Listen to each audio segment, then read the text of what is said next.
We made it to the Irish. Rock of Bral, and there's some politic stuff going on. And I'm we're on having a board. shopping trip. Shopping trip, okay. Politics. You're not. There's some like underground politics. Yeah, that's still politics. Yeah, but it's a specific genre. It's not like nobles and royals having like quibbles in the public eye. But nobles were tied to it, True. so But it could be the both. tie. It's specifically underground, in my opinion, because of the fact there's a gang involved. Well, Or like wasn't it like a separate planet or something? The Astral Elves or whatever, essentially, that shouldn't be having as much sway as they do. Essentially, was the underhandedness, if I remember correctly. So, take a step back. Astral elves Mhm. have no known planet Okay. of origin. It's just known that they come from astral space. In that, even though there is this generalized stereotype surrounding astral elves that can cause problems for them, most of you guys have never like encountered an astral elf other than just like individual assholes. It's like, okay, that fits the stereotype. But this is very clearly a group, not a gang, but like an actual like military force or organized governmental force or something like that came to the rock, told everybody on the rock to not go to Toril and Garden, and not to send anybody to Toril or Garden. And most all of them left immediately after. The prince and a lot of the higher ups and elites of the rock have stuck to that. And shortly thereafter, refugees from Toril and Garden started arriving, assumedly after both planets started having to deal with that crystal fire.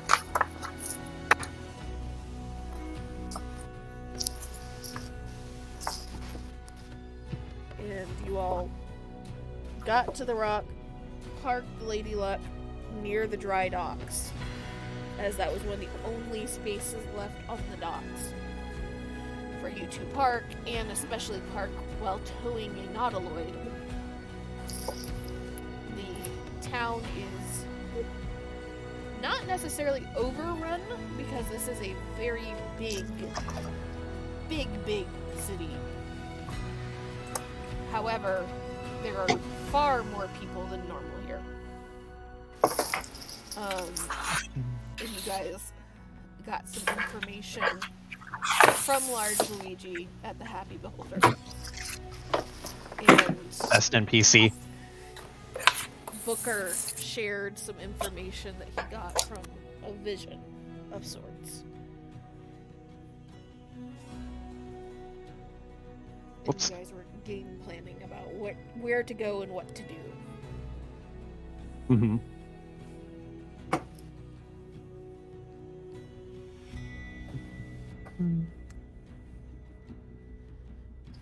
So, with that being said,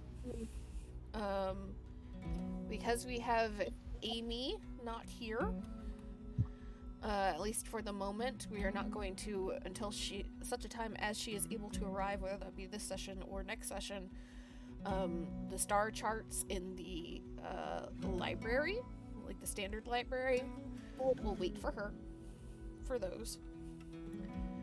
But otherwise, we'll start with the group again and get them pointed in a direction. So,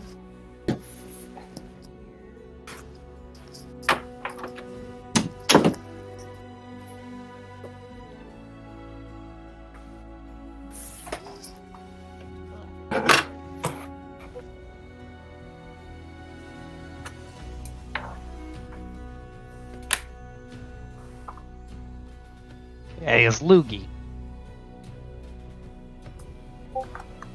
Not see it.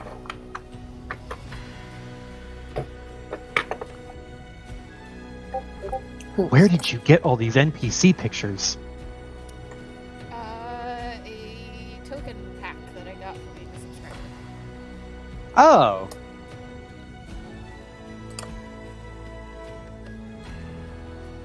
So it is still.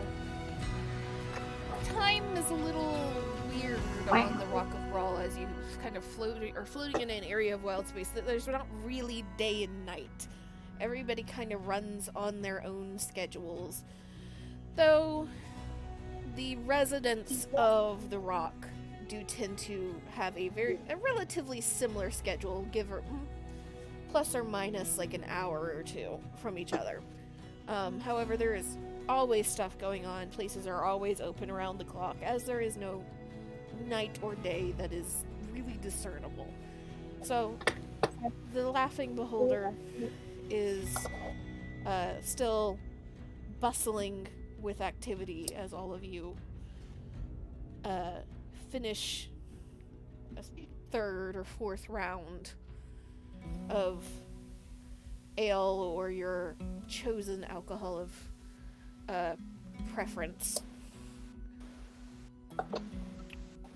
Where are you all pointing? okay. Hold on. I am getting my notes set up. Since Amy is not here, I will be the designated note taker. Be prepared for NPCs. We were going to, I believe, the big market to sell a couple of things, and on our way to the temple district to investigate some churchy things, because there was. I should open Amy's notes too. Damn it. There was a reason to investigate the specific church. Druid, right? There was a desire there was a desire for Booker to go to the College of Celestium, Temple District, Yes. and then Yeah. Lily was told via your vision to go look for her patron, essentially, and though Luigi Yes. didn't know anything about a church or a holy place or anything for a druid patron, or not a druid patron, a nature patron on the rock, he did say that there was a druid that was starting to kind of not cause issues, but gain some notoriety. A druid of the oak. Gotcha. Okay. And after that, since we're not doing star charts, there are a couple other places we could go and visit. There was a dude that Luigi had suggested investigating if we were interested, named Commodore Crux, and he goes to the Rock Rat, which Booker knows, and Trixie would probably like. What else is there? I think that's a good place to start. Oh, there was a Finn thing, because Finn needs to go talk to Sandy about a tea. Well, Why don't we do the shopping bit then? So since Amy's not here anyways, and do the more like out of character stuff, I guess. yeah, So, to the mall. I made a new page for the notes, but I will not fill them out. I don't. Coward. Look, I have the budding headache, okay? I do not have the attention span. so you guys are heading off to the Great Market or the Lesser Market? The greater Yes. market. So y'all head towards the Great Market. And As you kind of start heading in that direction, the Great Market is kind of the beating heart of Middle City. The rock itself, this asteroid that you are all on, has a very slight slope that goes from the docks up to Starhaven Palace that sits on the very topmost part of the Rock of Bral, overlooking the city itself, on the opposite side of the lake. And there is a kind of distinct shift as you walk through the low city of very tight, cramped, packed-in buildings that are all 2 or 3 stories tall for the most part, with very, very narrow alleys that you couldn't like walk down side by side with anybody in between the buildings. And most of the noise is either coming from places of business or hidden away courtyards at the center of blocks. And as you walk down the Vevestones of the low city up towards Middle City, you see the shift of these dark, kind of foul-smelling streets and uneven, dark stones to slightly more manicured, nice rounded cobblestones of various tones of gray that look more like they've been carved out of the rock itself rather than laid down. And the buildings start to not necessarily become any less cramped and any less packed. This Rock of Bral needs as much space as it can get and plans on using every inch of it. But the buildings in each blocks become a little bit more uniform. Look like they're being kept up a little bit more. There's actual plants outside for decoration and not just for use. And you can even see a small handful of what looks to be mounts of various sorts for getting around the city. Not any large horses or anything that you can see, but like little mules that you could ride on or use for pack animals. A couple of large birds, question mark, that you're pretty sure look like they have a saddle on them. Willow looking things that seem to have been secured with packs and bags standing outside of various places of business and gathering points. And as you turn down, let me see here. So you turn down Grand Street, one of the streets that makes up one of the borders of the Great Market itself.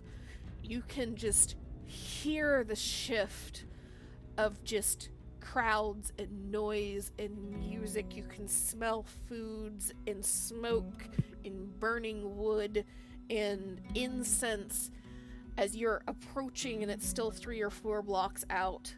And as you come around the final corner and you turn into the Great Market, it is a massive place that is ringed by actual buildings that are shops. That some of them look like they have shops on the bottom floor, middle floor, and top floor that are all different in very neat but very cramped rows of stalls of various types. Some that look like they just like popped up out of nowhere, some that look like they have been there for years and actually have a nice constructed table and like a chair behind them and an awning.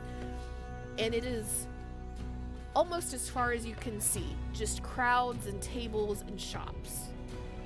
And it is not marked as far as you can tell. There is no rhyme or reason to the patterns of this market. There is no armory section or weaponry section. It's just all thrown in together. Damn. Take a drink of water.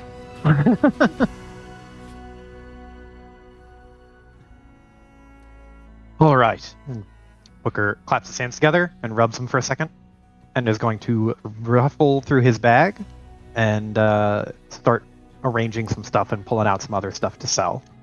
I did my homework. I sent you a list. Yes, you did. The first stop for Booker is going to be one thing. What do y'all have on your lists, if anything? I just want to sell the rat cloak, the hero charm thing, and maybe the bubble pipe. I will say you're not if you're talking about the charm from the Chewinga, you cannot sell those. They are not going to be. They're essentially, if it's given or if it's sold to somebody else, it loses its magic because it's a little charm. But do the shopkeepers know that? They know what Chewinga are. Okay. I just need to buy 10 GP worth of food. Mm-hmm. So we gotta hit up a food stall. Gotta hit up a couple other places. You also needed to talk to Sandyfoot. Was that about food or is that a separate thing? Separate thing. Okay.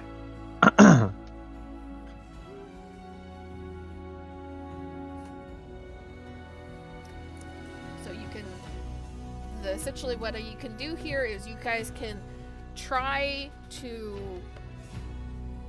aim yourselves for very specific places, which for the three of you that have been on Bral before, you would know at least the kind of staple stores along the edge of the Great Market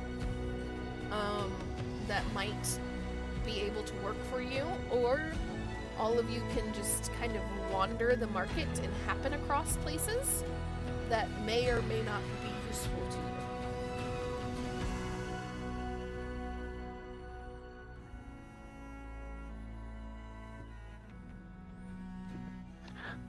So we all have the choice. I know Trixie would be up for wandering, so just looking around. Yeah, I think wander for a minute because we're not pressed for time at the moment. They're still doing some ship repairs and other stuff. Okay. You guys are wandering. Let me see here. I need 3 people to give me D20 rolls. Dibs on one. I'll do one.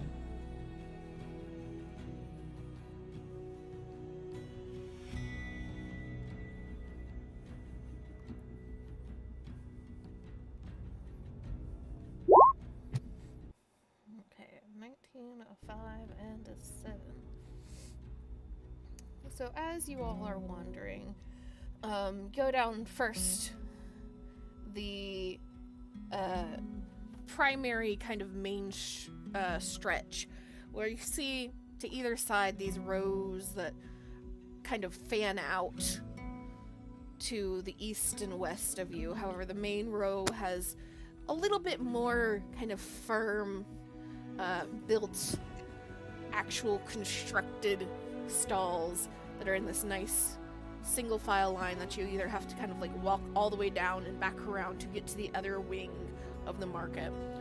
And you all pass a couple of food and drink stalls that kind of waft these smells that for some of you are absolutely mouth-watering, for some of you a little bit more questionable.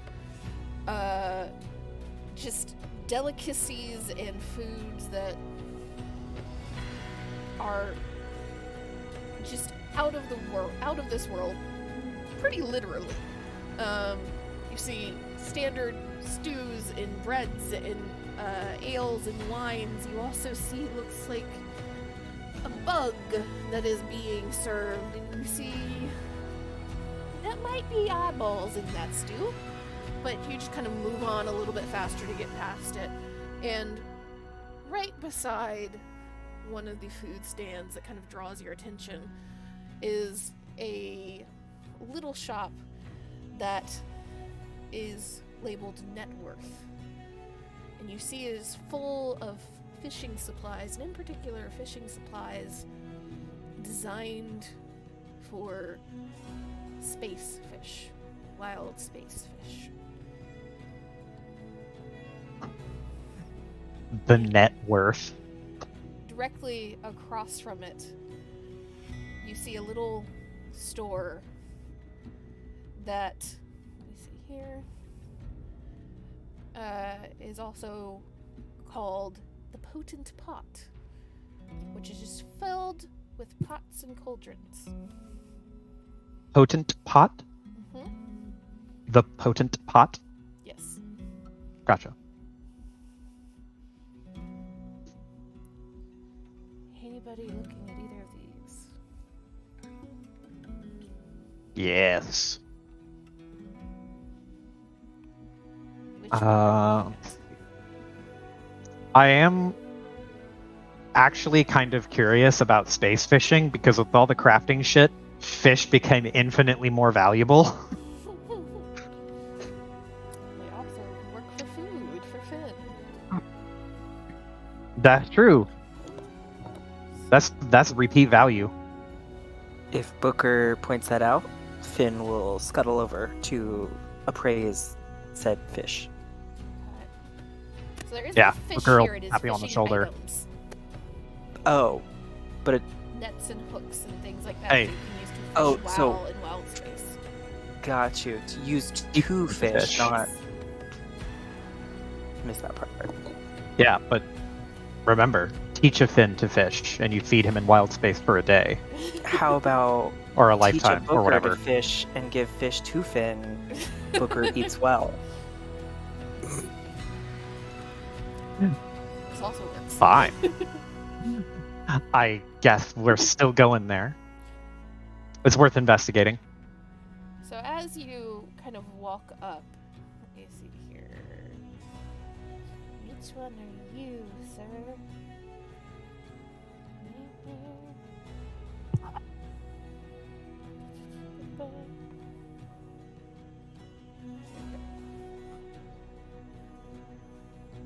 Open, damn it.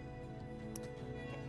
So you walk up, you see this like very slim, kind of speckled gray and white tabaxi that's just draped in kind of silks and jewelry, and has just like this little almost permanent looking kind of mischievous smirk on his face. And as you approach the stall, you see he kind of hops up from where he was just sitting on a stool and kind of seemingly flipping through a book or a pamphlet of some sort, and then snaps it closed and tucks it away and just kind of grins at you. Oh, you're interested in the wares. There's always somebody that needs a little bit of fishing. Tell me, what's your experience with fishing? Fuck, none. Shrugs. But I'm on the space a lot. Figured it'd be worth my time. Okay. Beginner. Are you looking for lines or nets? Probably just a line for the time being. And the tabaxi kind of nods. Okay, let's see here. So we have a nice weighted line that's very hefty, of course, and you can attach it right to the side of your ship. And as he's talking, he pulls out this very thick, kind of oak-looking fishing pole with an almost silvery-looking fishing line. And as he kind of hands it over for you to inspect, and you're kind of twisting it and turning it in your hands, you see it's actually inlaid with what you think might be bone. Ooh. Attach it to the ship, and of course, if you manage to catch anything, this one will not break. And this line is reinforced magically. This, short of anything which of a size of a space whale, shouldn't break on you. Of course, unless you do something to break it. But that's not something you should be doing. All right. He's actually a compelling salesperson. Is he trying to work one over on Booker and get him to buy something that is ludicrously expensive? Are you Is he asking just him trying to how- upsell me? Are you asking? Well, you have a nice little level in wizard now. Mm-hmm. You can roll me an Wait. investigation or an arcana. I'm gonna do investigation. Where is it? There it is. 9. Are you fucking serious? Off to a strong start. You look at this and you like you said, you don't have any experience with fishing really, but you're kind of examining this. It is a very hefty, strong fishing pole at the very least. You kind of bend it just slightly back and forth in your hands, and it does not give. And you can tell that there is something maybe akin to an enchantment on it, on the line specifically, giving it that silvery glint, but you have no idea what type of enchantment it is.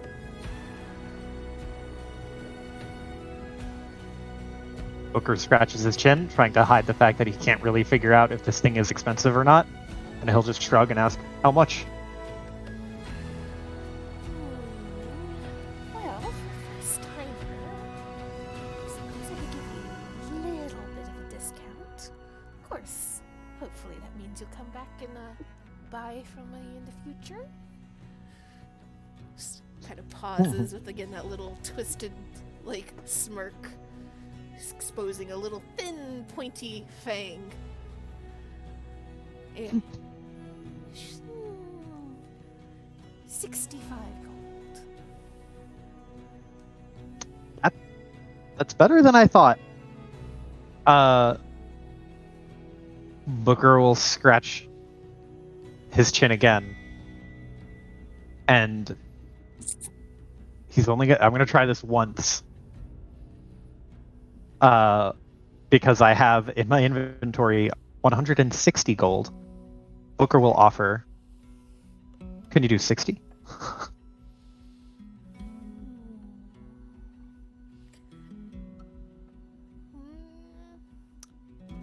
Roll me persuasion.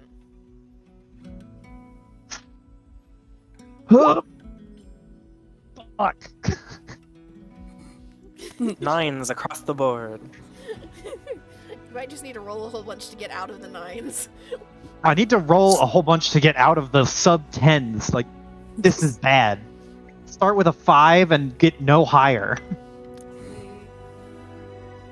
Roll this really fast.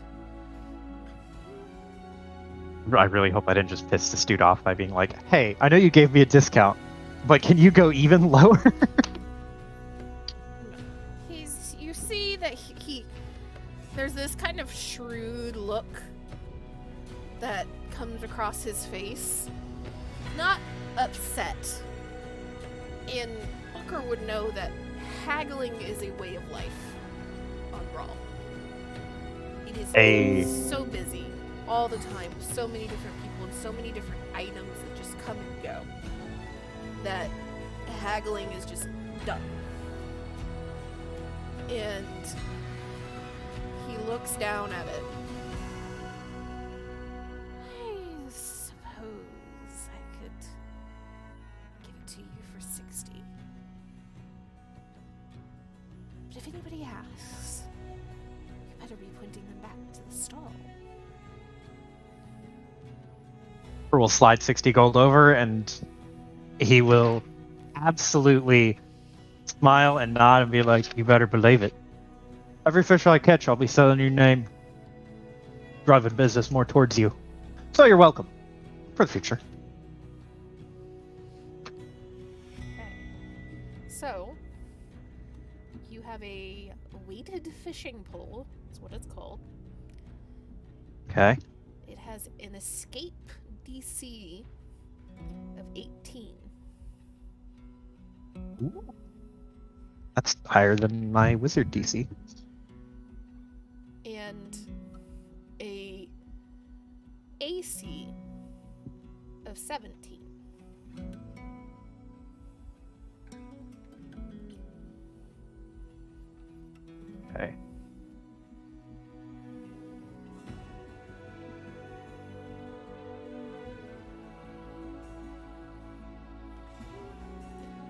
Okay. Escape DC 18, AC 17. Yes.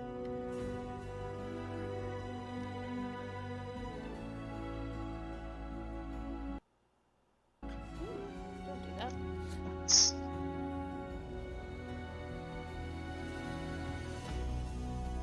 Got it. Is anybody going into Cool. the potent pot? Finn is a purveyor of pots. Okay, so as you kind of go across this street to another little stand, this one is not quite as firmly and nicely built as the net worth is. However, you can see just stacks and stacks and stacks of various pots and cauldrons of just from the largest one that you can probably fit 3 or 4 fins into to just a standard like little tiny single serving pot. And some of them, from what you can just glean by giving this kind of quick glance over, some of them are completely and totally normal. Just standard iron or steel or wood, while others are engraved and inlaid with magic and enchantments. And a few are even done so with such intricacy and such careful craftsmanship that the pots and the cauldrons just look like almost decorations at this point. And inside, you see a kind of thin, wispy water genasi with long hair flowing all the way down past her waist, and almost the longest strands brushing the ground at her feet, and just wearing kind of translucent, shimmering robes. And she's talking to somebody else as you approach, but as soon as she kind of catches movement out of the corner of her eye, she looks your way and then smiles really bright and waves, but then holds up a finger of like this one moment gesture. Is there anything in particular that you're looking for, or anything that catches your eye?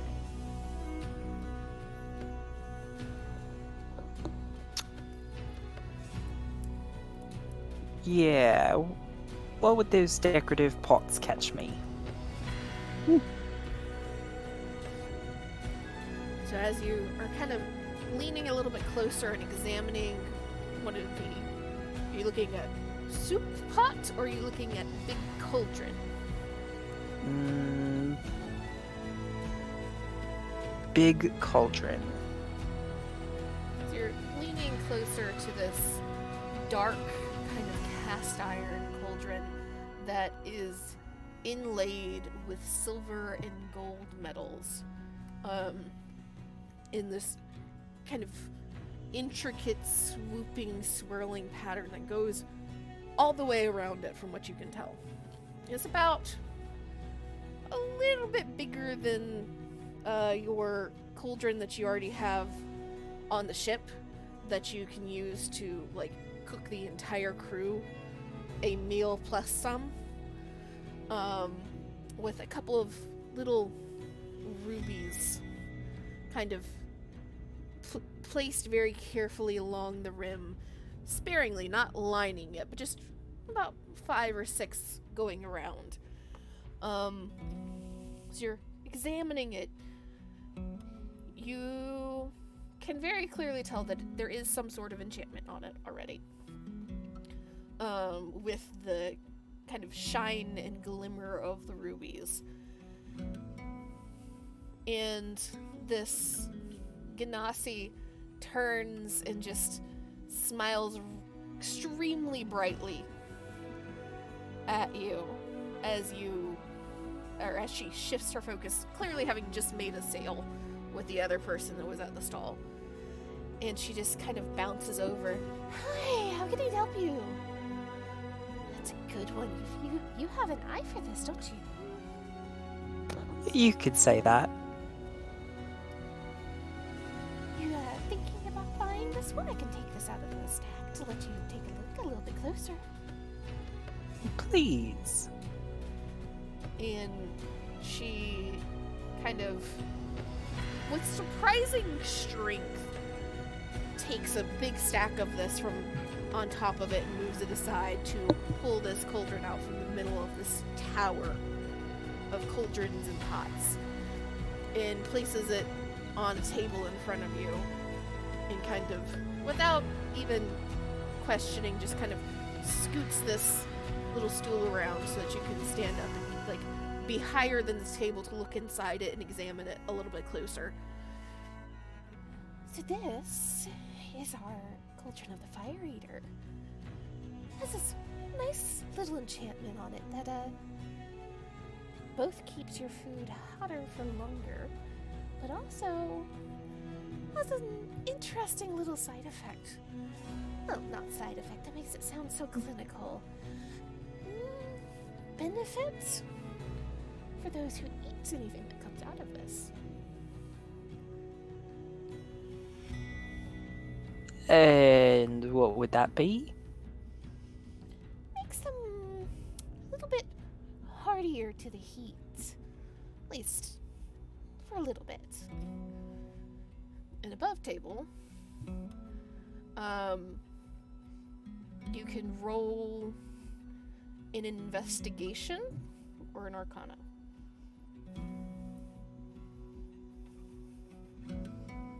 I assist. If you want to go over and help Finn look at this, yes, you can. Yeah, I imagine Booker would want to see Bo because he is very curious about potent pots as well. So you can roll at advantage. Okay. You said Arcana or Investigation. Oh, well, they're both going to be the same advantage. Big money? 15. I'm sorry I gave you a 9. It's fine. Yeah, the 9 is Joe's.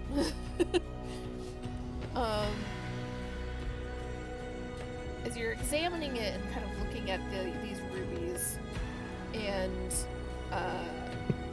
hear her explanation, you're pretty sure that this gives some form of fire resistance for a period.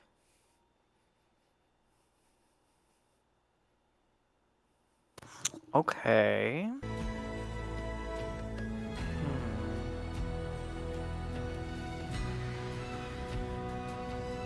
And now the soup pot? That would be the soup pot. That is the cauldron. Oh, they're the same. I thought there were two different pots. Okay. I was explaining it in comparison to just the standard cauldron pot, soup pot that you have. Gotcha. You can look for other pots that might catch your eye. What would the price be on this? Oh, this is actually one of our better pieces. 75 gold. 75 gold for a cauldron. Inflation's really getting the best of me. What if I told you this would be used by a humble hearth to cook the best soup? She kind of like narrows her eyes slightly. What is your primary stat? What do you mean? The one that you asked for passive? No. So what is like your strength, dex? What is your Oh, main- con. Con. Okay. Roll me a d20 with the con bonus, just straight. What was this cauldron called again? Like the fucking cauldron of fire or something? Cauldron of Fire Eater. Fire Eater. A 9. She kind of presses her lips together a little bit and seems to be considering you. What can we offer?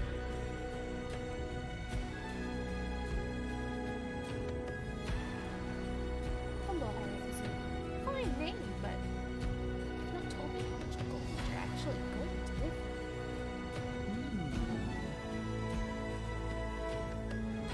said it was 75? Yes.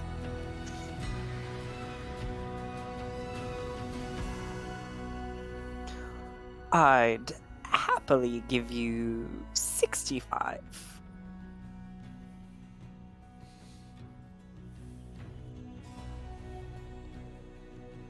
Let's see if the dice are in your favor. The dice are in your favor. Yes! She just kind of looks you over kind of shrewdly, going from this happy, bubbly, smiling Ganassi that she greeted you with to suddenly this very shrewd businesswoman. And you can see her eyes dart to the side as somebody else comes up to the stall to examine another pile of pots.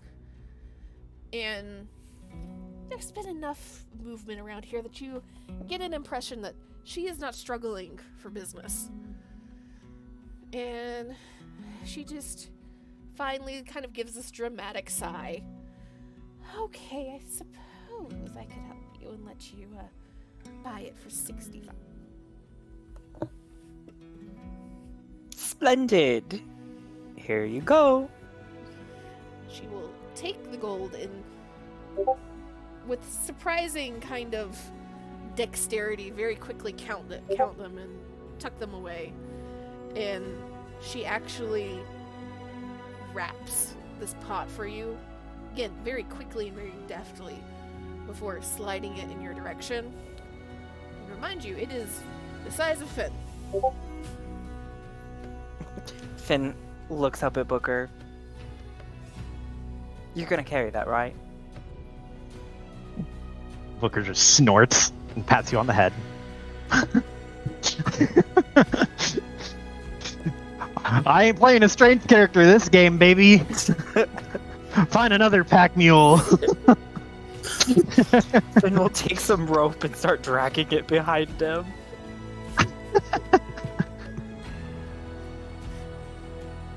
I can give you a hand here.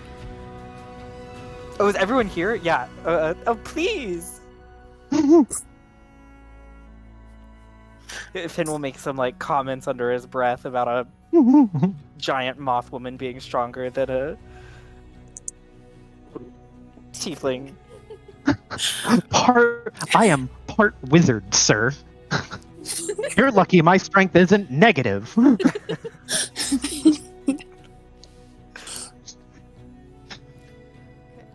That's fun. All right, next fucking stop. Let's go.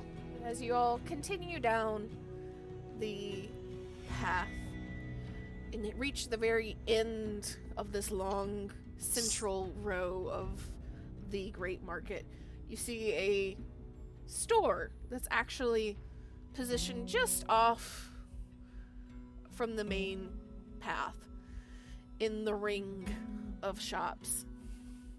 And the very bottom level has a very oddly thin and elegant script over the door frame, just written out, a scroll down memory lane. And inside you can see books and scrolls and parchments. And you can practically smell old book and paper wafting from it, even from 15, 20 feet away. And to the other side, in another actual building around the edge of this market, you see a surprisingly not a multi-story building, but a just kind of wide blacksmith open-air shop that's got a iron sign hanging outside that just says "Iron On."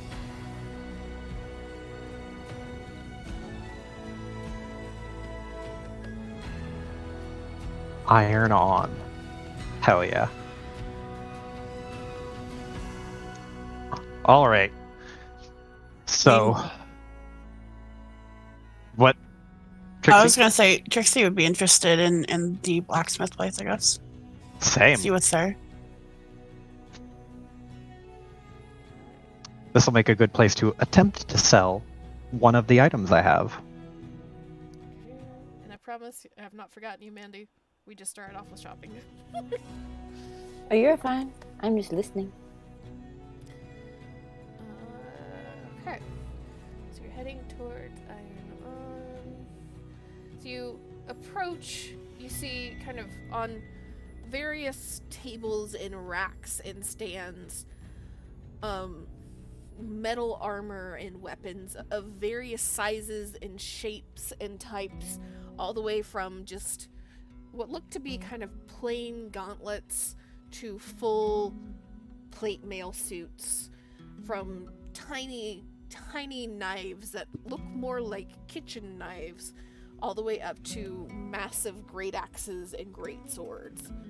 And you see two people wandering around inside. One that seems to be the actual blacksmith, which is a kind of short, stout, red-headed, dwarvish woman with freckles and this kind of grin and just soot and charcoal just kind of smeared all over herself, with a massive blacksmith apron hanging in front of her as she is kind of working over this fire.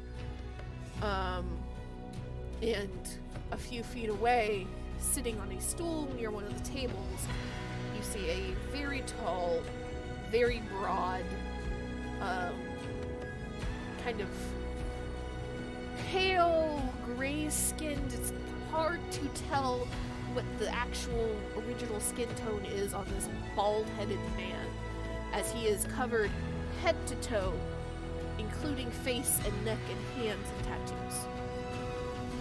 However, you can see as he's kind of leaning forward and has an elbow propped on a knee that he only has one leg. The other one is cut off right above a knee. And as you all kind of enter into this space, he turns and kind of observes all of you with this not menacing, not unfriendly, but very considered and measured eye. He doesn't say anything, he just watches and waits.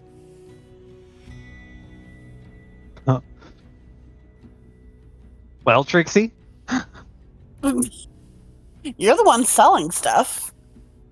You're the one who was interested in it. Introduce yourself. Don't leave the man waiting.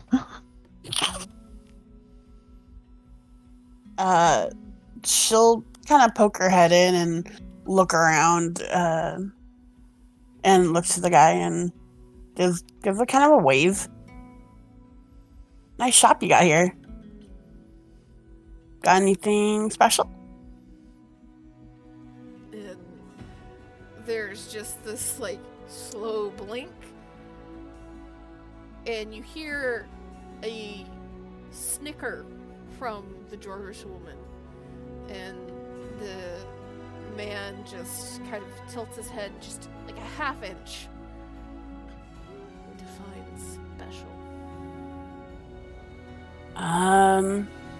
I mean, anything you're particularly proud of?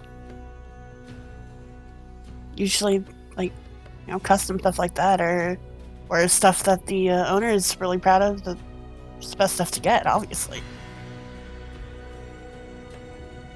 And you can see and feel him just kind of taking you in, like, inch by inch, and very much not in a, like, she is pretty way, but in a, like, what is she capable of way.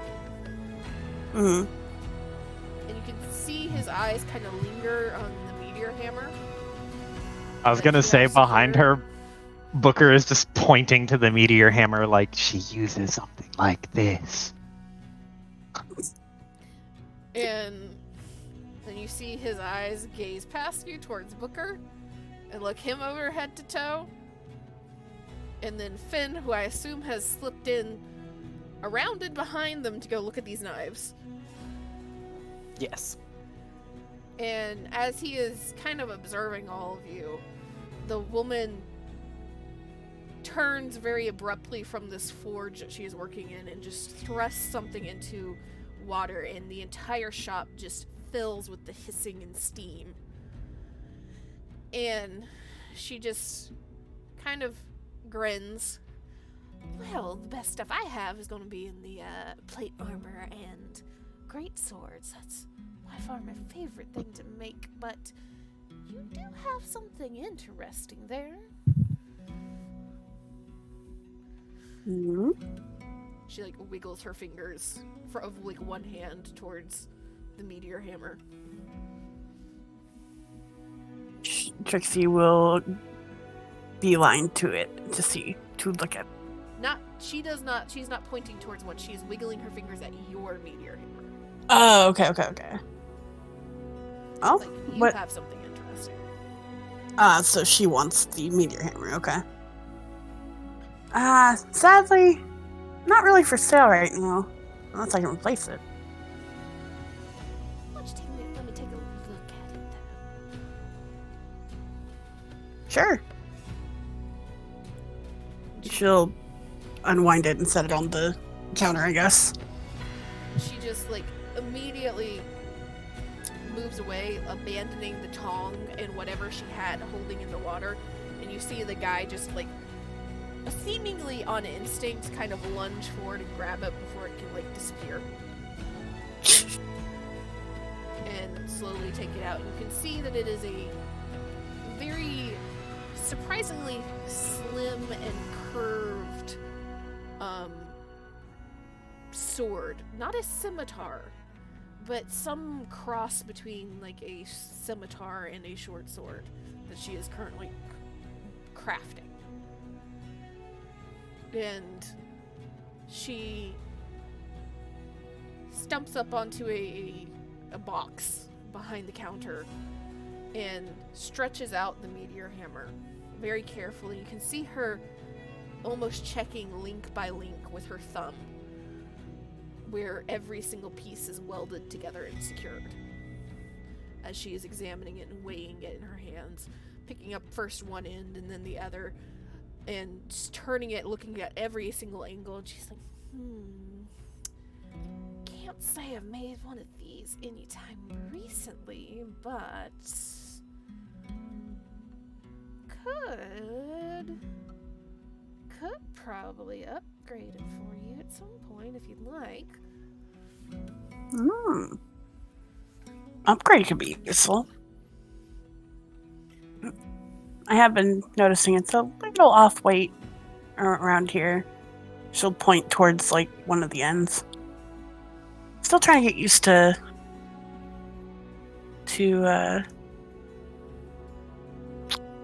swinging it properly, I guess. And she nods. I feel that there's maybe a little bit of something wrong. Probably some tiny little air bubble left in one of the spikes. Makes it just a couple ounces off weight. But a couple ounces when you're trying to go fast is always a make or break, isn't it? Oh yeah. And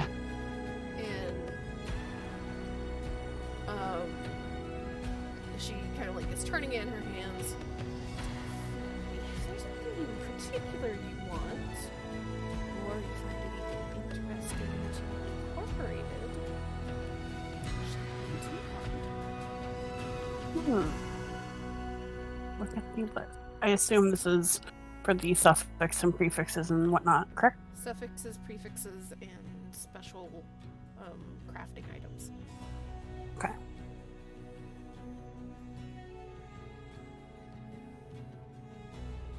I will look at that list real quick. While you're doing that, Yeah, like as you're doing that, the man kind of watches for a second, and then his eyes drift towards Booker and Finn. well, Finn is looking at the knives, which Booker would take an interest in, but Booker is currently on a mission to get rid of some shit. He is going to take out his bag and start pulling out a handful of different weapons that he no longer has much of a use for. And he is going to pull out the double-bladed scimitar, the studded leather armor, the shield, and the crystalline dagger. And he is going to like have this whole pile full of stuff and like spread it out onto part of their countertop while he says, I hope you don't mind if I take up some space here, but I've got some goodies that I don't need anymore. As you lay that out and kind of indicate that you're selling, the man will shift, and you now notice that the stool that he is on actually has some wheels underneath it. He just kind of uses one leg to like maneuver himself a little bit closer to the counter, and then hits a lever on the side, and it lifts him up high enough that he can look and kind of look you in the eye as he starts to examine everything. And it's essentially everything but the briefcase is what you put out onto the counter, right? Yes, everything but the briefcase of abnormalities. You just kind of hear this like little hum, and he picks up each item, examining it, twisting it one direction and then the other, and testing weights and testing the sharpness and examining it with an eye that only somebody that makes these things can examine it with.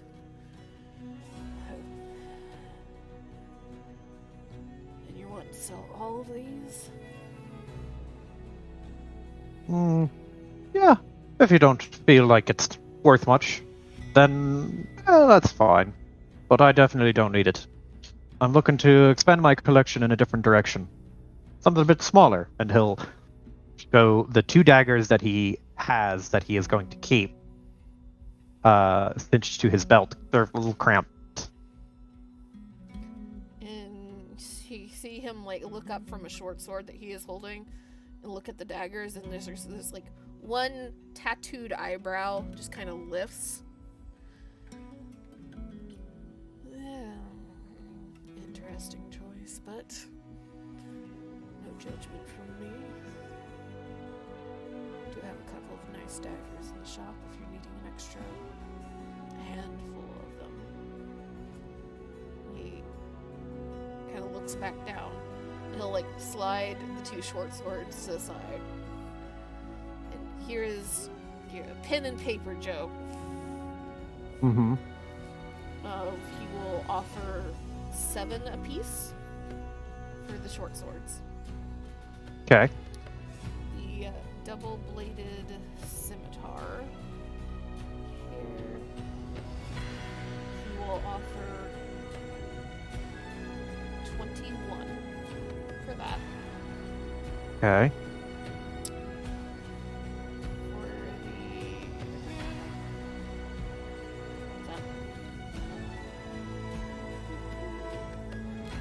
the studded leather armor, he will offer 45. Nice. And then the shield. Why am I not finding shield? There it is. He'll offer another 7 for that. So that's Gotcha. all of your standards. Yep.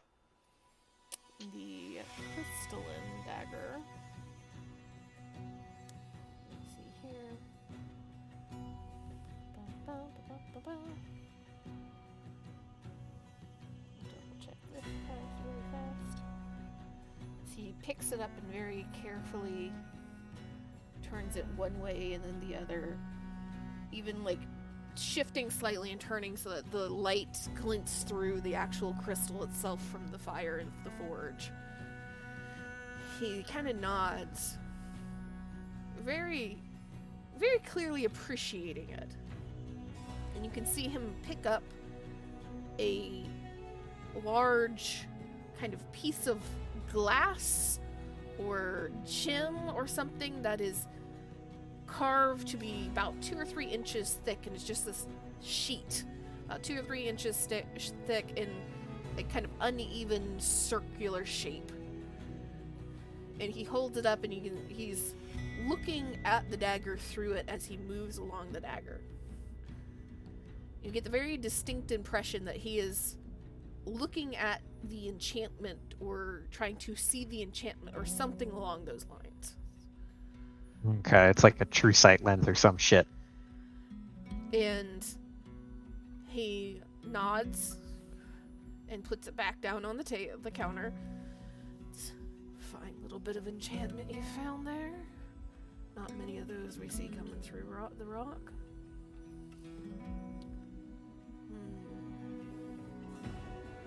110.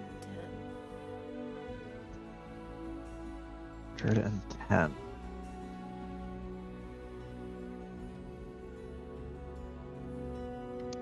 Okay. I need to do math. Because I need to haggle. Are you looking at the kitchen knives, Cody, or are you looking for daggers and, like, weapon knives? Was just looking at the kitchen knives, like, casually. Like, weighing them in his hands. You do see there's a couple of different actual sets. There's a couple of standard chef knives that are very well made. And seem to be designed for different species in mind. Some a little bit larger, some a little bit smaller. All very carefully created and patterned into the metal. And whoever is sharpening them knows what they are doing, because it is not razor thin. It is not so thin that it's going to break in the cutting process. The angle of the knife is nigh on perfect for kitchen. And you also see a couple of slightly less decorative, slightly more plain looking actual sets with blocks and covers and everything. And the block sets run anywhere from 5 to 10 gold altogether. The actual nice chef knives that are by themselves run from about 10 up to 17. If there's a chef's knife that is halfling sized, Finn will acquire that. Okay. You do see one that is just a very interesting pattern. Have you ever seen Damascus steel? Yes. It looks like Damascus steel.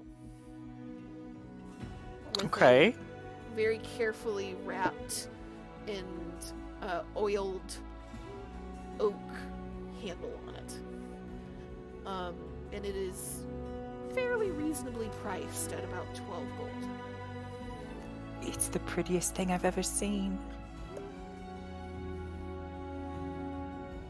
And you just kind of No haggling, grin. just turning over the gold.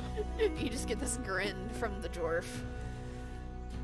Pretty proud of that one, if I do say so myself.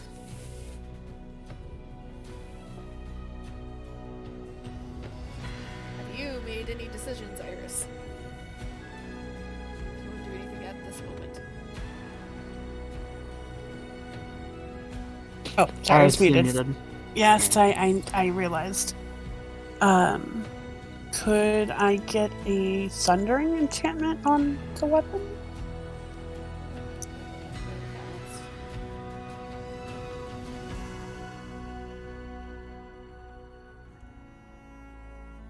Either thinking Sundering or Stable.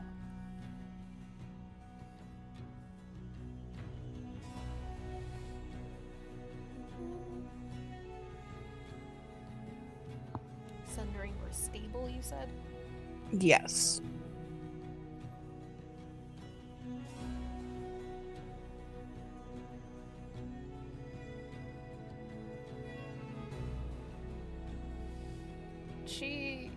You kind of inquire after those.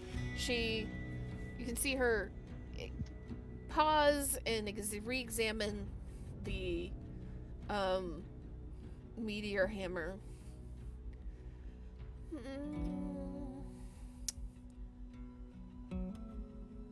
I should be able to give you a decent little stabilizing enchantment on it.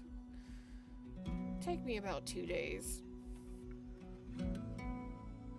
But I don't see why it shouldn't work on this one. Should have those bits and pieces still lying around here. Sundering is gonna require some items I don't have right now. Unfortunately, I just sold them to a customer about 2 or 3 days ago. What if I was able to acquire some of that stuff? Well, if you can find it, then yeah, Sundering should work. Good luck finding it on Bral, though. Really need some hunters for that. Well, it's a good thing I'm kind of around a lot of people that seem to enjoy hunting, so.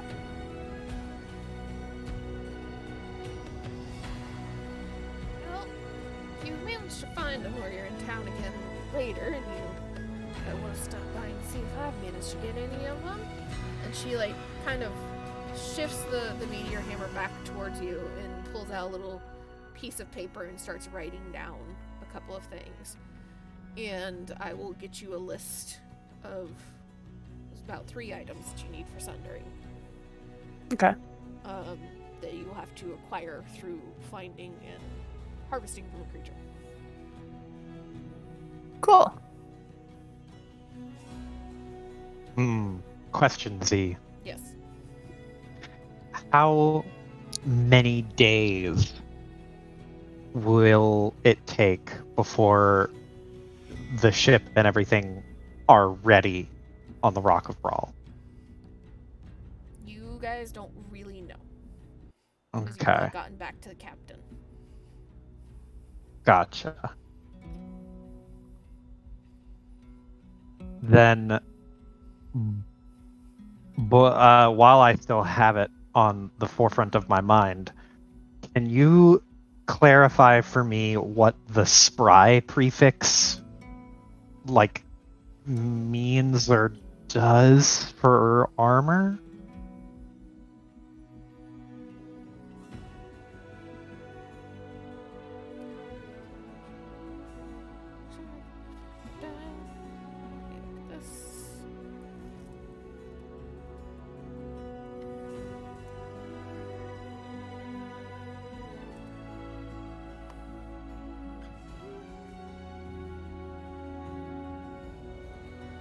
So this essentially is going to allow you, for a spry 1 level, to apply a dex bonus onto an armor that does not already apply a dex bonus.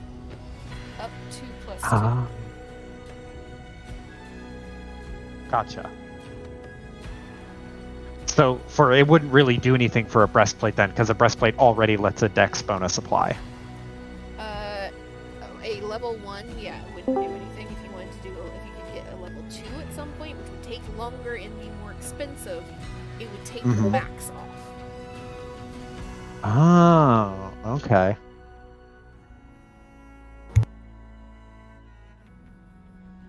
Also, hello, Amy. Hi, Amy. Hi, I'm just sneaking in the back of the class. Don't mind me. We're in a shopping But- trip right now, you're fine. Okay, good. Whew. Yeah. Then my question to you now,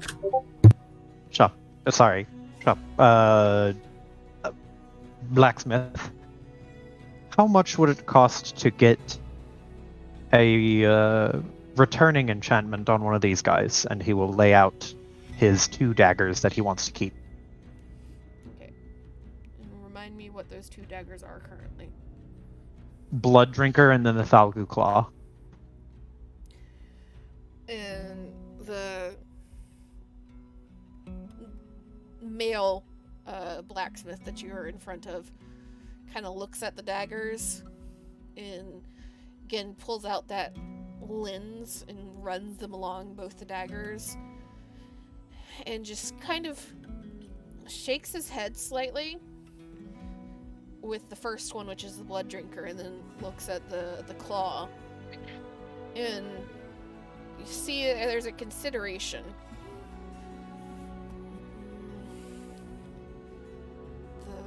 This one, he kind of taps the handle of blood drinker.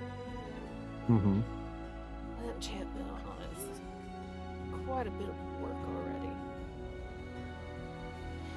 Be expensive and a long process to integrate another enchantment on top of it. This one, since everything in it's coming from the material itself and not another spell weaved into it. From returning, should be able to do about 100 gold. Take about a day and a half or so for me to do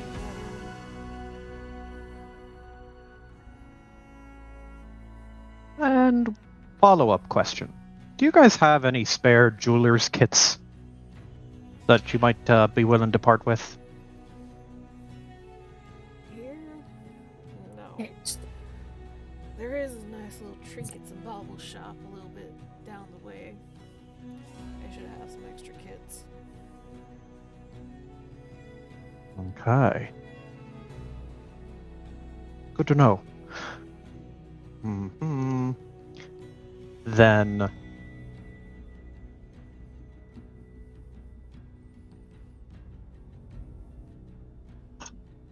do like Okay. trinkets and baubles. Mm-hmm.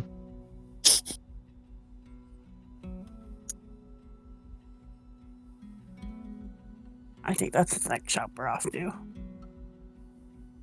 True.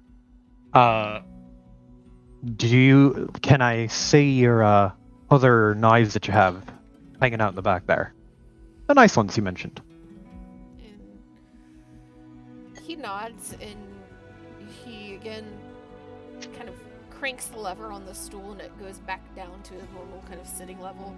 He wheels himself to the back of the shop and pulls out a couple of individual boxes that the knives would be stored in. Roll me 2d20. Actually, 3d20, Joe. 3d20. Yes. Sheesh. That's pretty good. 15. Or pretty No more high. nines? What'd you say, Iris? No more nines. Those ones weren't nines. Those are way above 9. Well, that's when he is rolling for things and not for skills. You don't know True. about his skills yet.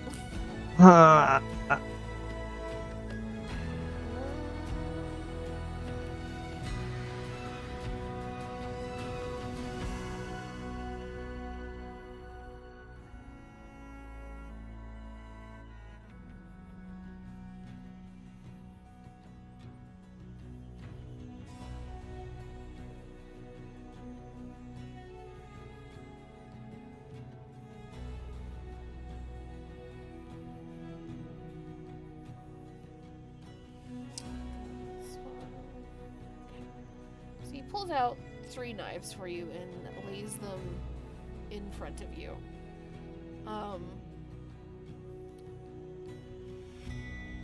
And the first one he opens looks like a kind of standard dagger, kind of Bowie knife look. However, as you kind of pick it up and look out over the light as it moves across, has a odd kind of red glint to it.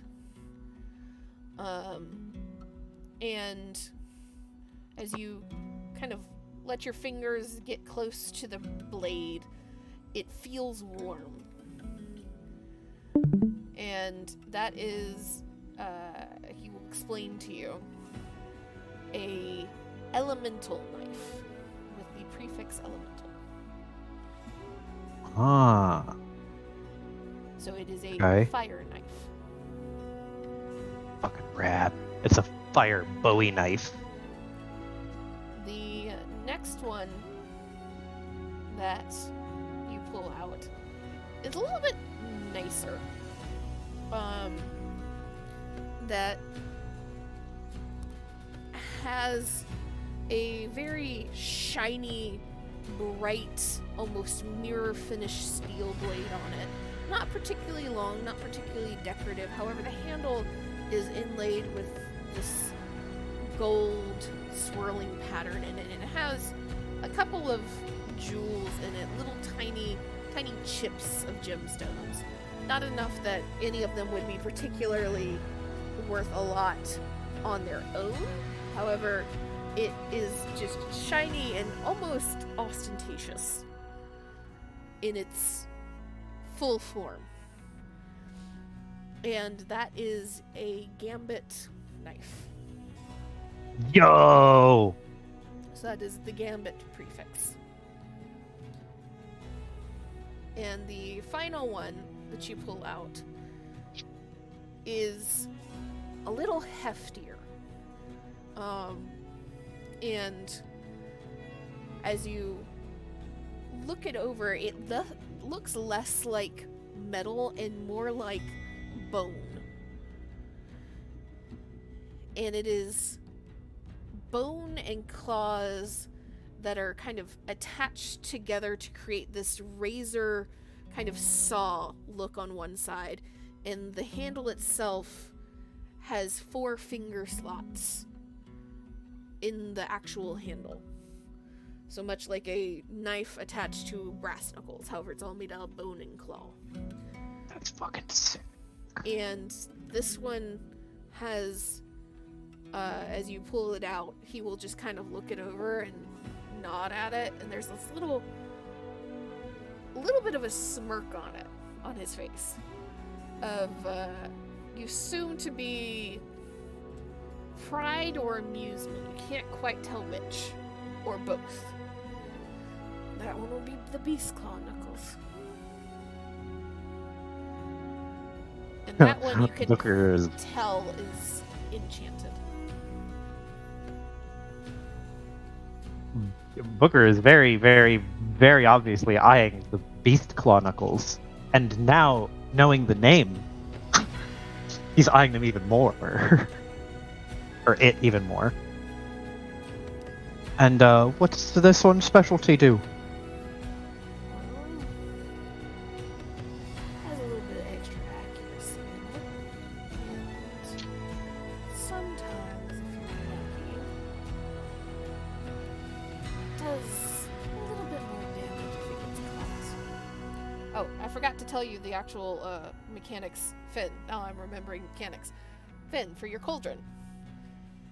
If somebody eats out of the cauldron at the they will have 6 hours of fire resistance. Dope. Bruh! But it requires for them to eat out of the cauldron, and it cannot store food for you. So it's like you make it in the morning, then they have 6 hours. You can't just make something in the morning and lug the cauldron around. Mm-hmm. Okay.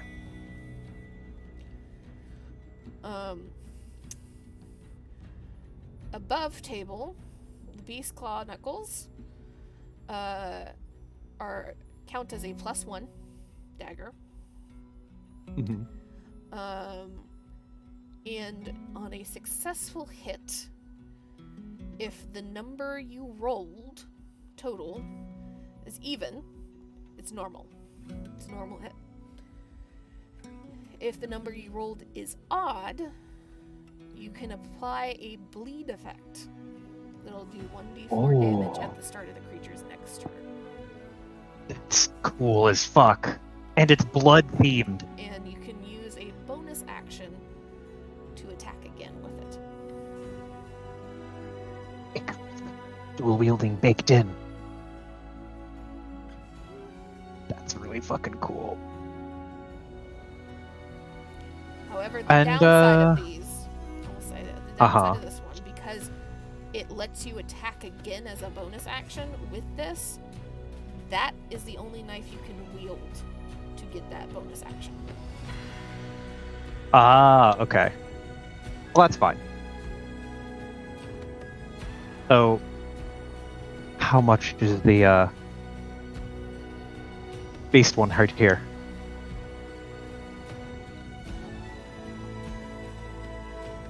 That one's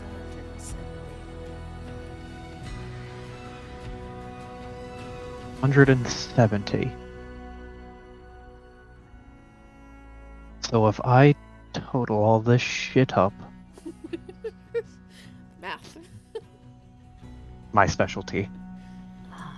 And Iris, are you wanting to look at anything else, or are you just like, I'm gonna go after this prefix? I was gonna ask about the vicious prefix as well. Okay. Yes. Get that. Vicious.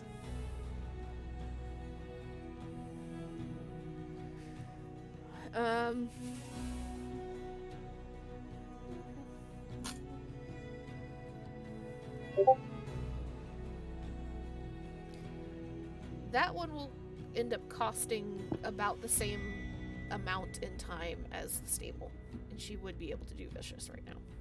I don't think you gave me a price on it. I didn't. No. It's 125. Okay. I can't get that right now, but I will keep that in. If I was able to get the ingredients for the sundering, how much would it run me? So long as you haven't done anything extra to it already, or done any extra materials in it, or anything like that, it's about 125. More for a rush Alright. job. I will keep that in mind. What if I wanted to get 2? Is that possible to get 2, or is it only 1? Because I don't 2 remember. enchantments in it? Yeah, Or you asked that in character or above character, or above table? above. You can get up to 2 prefixes on an item. Okay. However, the more prefixes and the higher level the prefixes are, the more expensive and the longer it will take, because then they are having to mesh enchantments. And Okay. it takes time and skill and material. And I will ask in character, like, how much would it run for 2? And what kind of ETA would I need on that? Depends on 2. Some things are a little bit harder to get together. But, like if you're just putting 2 base level enchantments on something that's not got any enchantments in it already, doesn't have anything fancy in it, ends up being about 200 and 250 a pop.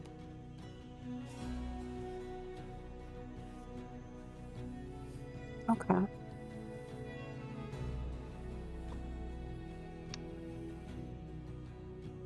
You guys Alright. wouldn't. Oh, sorry. No, you go ahead. You guys wouldn't happen to run any discounts with the academy, would you?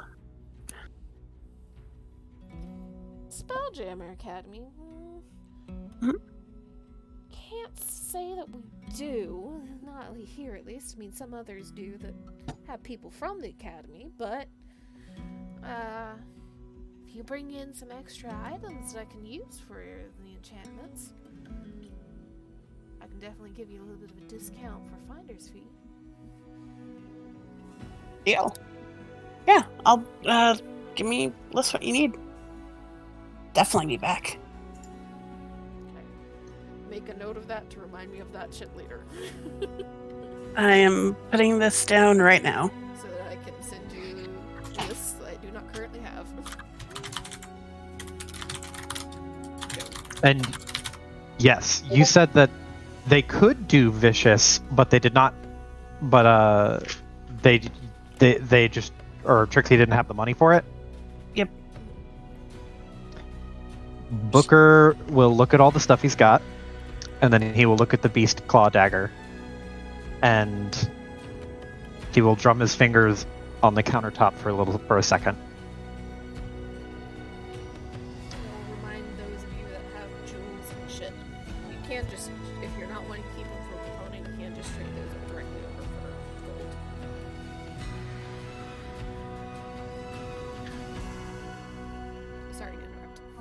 No, you're good. Booker is going to look at the Beast Claw dagger, and his eyes linger on it for a second, and he will look at all the stuff he's got, and he wants to enchant all the daggers. He'll take the daggers he has and put them away. And then he is going to say, all right, let me make you a deal. I propose that we make a trade here. All of that, and he points to all the stuff he's got on the counter, the crystalline dagger and his normal stuff. And this, and he will pull out a little bag of gold with 100 gold in it and set it on the counter. And you work with me here. I'll take the Beast Claw dagger off your hands, and you can help the lady here get her enchanted weapon.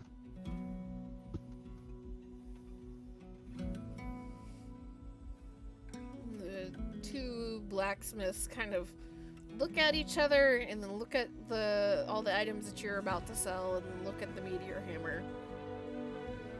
And like this, you're adding 100 gold to the pot.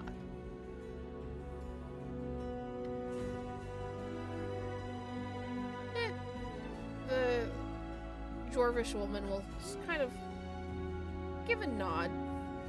Oh, that's gonna be enough. It's gonna keep me from having to make any of that in the next couple of days, so I'll have some extra time. And she will look towards Trixie, seeing if Trixie is wanting in on the deal. Yeah, sure. You sure, Booker? You really don't have to. He shrugs and says, I know, but I'm feeling generous, and he'll give her an elbow. Oh, okay. Yeah. Thanks. Are you wanting vicious or stable? Those are the only two that they can make. Vicious. Vicious. Okay. Yes. So it will take 2 days. You can come back in 2 days. And you will have a level 1 vicious added to your meteor hammer. Yeah. Exploding dice. Exploding dice. Let's I get go. fucking Beast Claw ass dagger. Let's fucking go. And you said level 1, correct? Yes, level 1. You Okay, have to let's buy do that right each. now. Unless you happen to come across somebody that's selling a higher level prefix, or happen across the item in like looting and shit, when you are custom adding levels, you have to buy each level individually. Okay. Good to know. Mhm. Go here. I can get rid of all this shit. Get this out of here, get this out of here, get this out of here, get these out of here.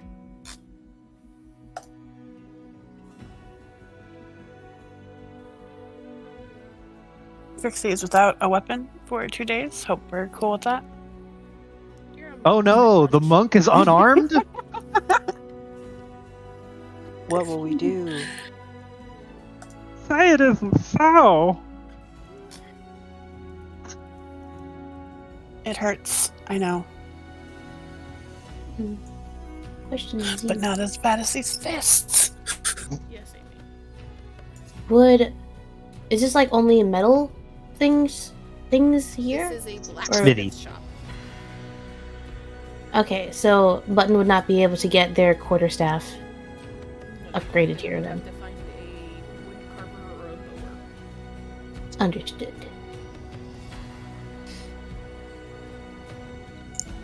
Does anyone in the party have blacksmith tools already? I do not.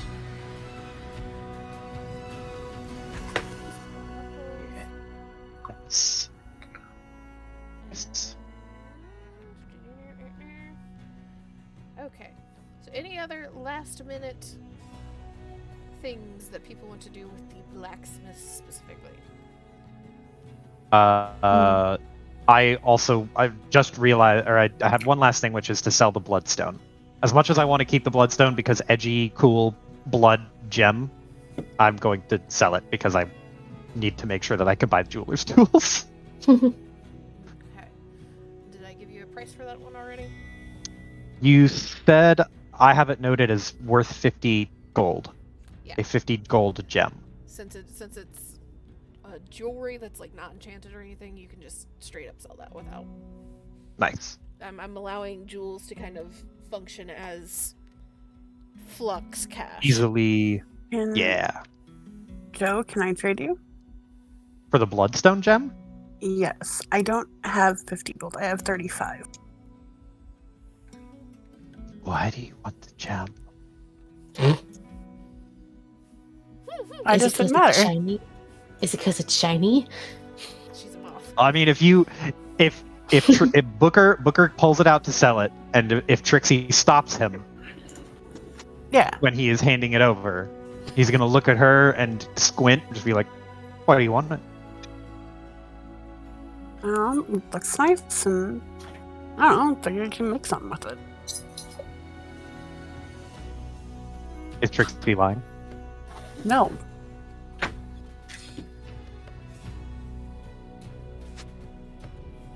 Fine. How greedy do you want to be?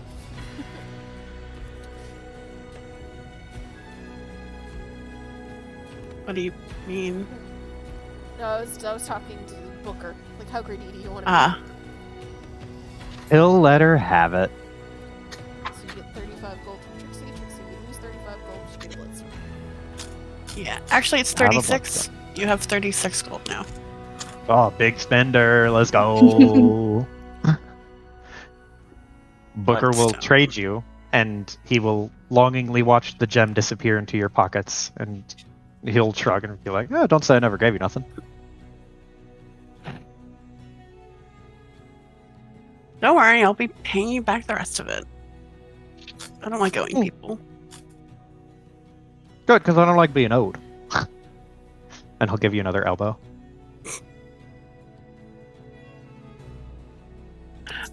I am so annoyed right now, though. Literally, I was talking to Z today, like, I think I might pick up jewel crafting. When you mentioned that, I was like, huh, that might be useful for Booker to take. And it turns out one of the spells I had Booker learn requires jeweler's tools to cast. Okay. So, we're going to hit a pause on the shopping trip here. And turn our attentions elsewhere in the middle city. If we have a Mandy. Mander? I'm here. Are you conscious? Yeah. So, elsewhere in the middle city, Taylor, it's been a hectic couple weeks for you. And not anywhere near fun. Especially considering the new hangabouts that are in Rock of Bral. Your family has been keeping their heads down and trying not to draw too much attention, relying on some goodwill with a couple of the noble or noble adjacents that are on the rock. And even when the Astral Elves came to Bral and made their big show, though they were very clearly not happy and tried their best to garner some attention and some pushback, they were largely unable. And so you've been left kind of dealing with the handful that are still wandering the rock, coming across them every now and then. It's for the schedule that you have kind of fallen into on Bral. It's a little after noon-ish, after lunch, What do you think Taylor would be doing during this time of the day? Good question. Maybe hanging around one of the two places. I don't know. Like, I don't know what she would be doing. Maybe with Meriden. So you're hanging around with Meriden. She has given Taylor some jobs here and there. Especially in the past week or so, as refugees from Toril and Garden have started to arrive and kind of swamped the cities. She's been kind of employing Taylor, giving these odd jobs, usually of either running messages or packages or something along those lines for her. And I will say, because of that, you will start with 100 gold. And it's you were doing a little bit of running about for your family and like finishing up something for Meriden during the first part of the day, and you've come back to her here in the afternoon, and she is kind of bustling about. Bright, flaming red hair, kind of a little past shoulder length and choppy, in surprisingly kind of peachy tan skin for the fact that she has, I'm pretty sure, not actually been in real sunlight for you don't even know how long. You're not quite sure how old she is, because her reputation and the way she carries herself suggests a much greater age than she appears. And you meet her at first at the edge, a nice middle city tavern that Meriden quite often seems to be basing herself out of. And she kind of looks you over. It's a busy, fairly busy day. Here, I can take you to the edge, actually. I forget the head is. What did we lose? Paper. Okay. Oh no. And you walk in, and you understand the edge to be the type of place where, even though it is a tavern and a restaurant and eatery of sorts, it's also a little exclusive in some ways, where each of the cubbies, tables, and alcoves are attached to rooms and can be rented out as a home where they become reserved. And Meriden almost always has one table on reserve there. She's sitting over in the far corner here.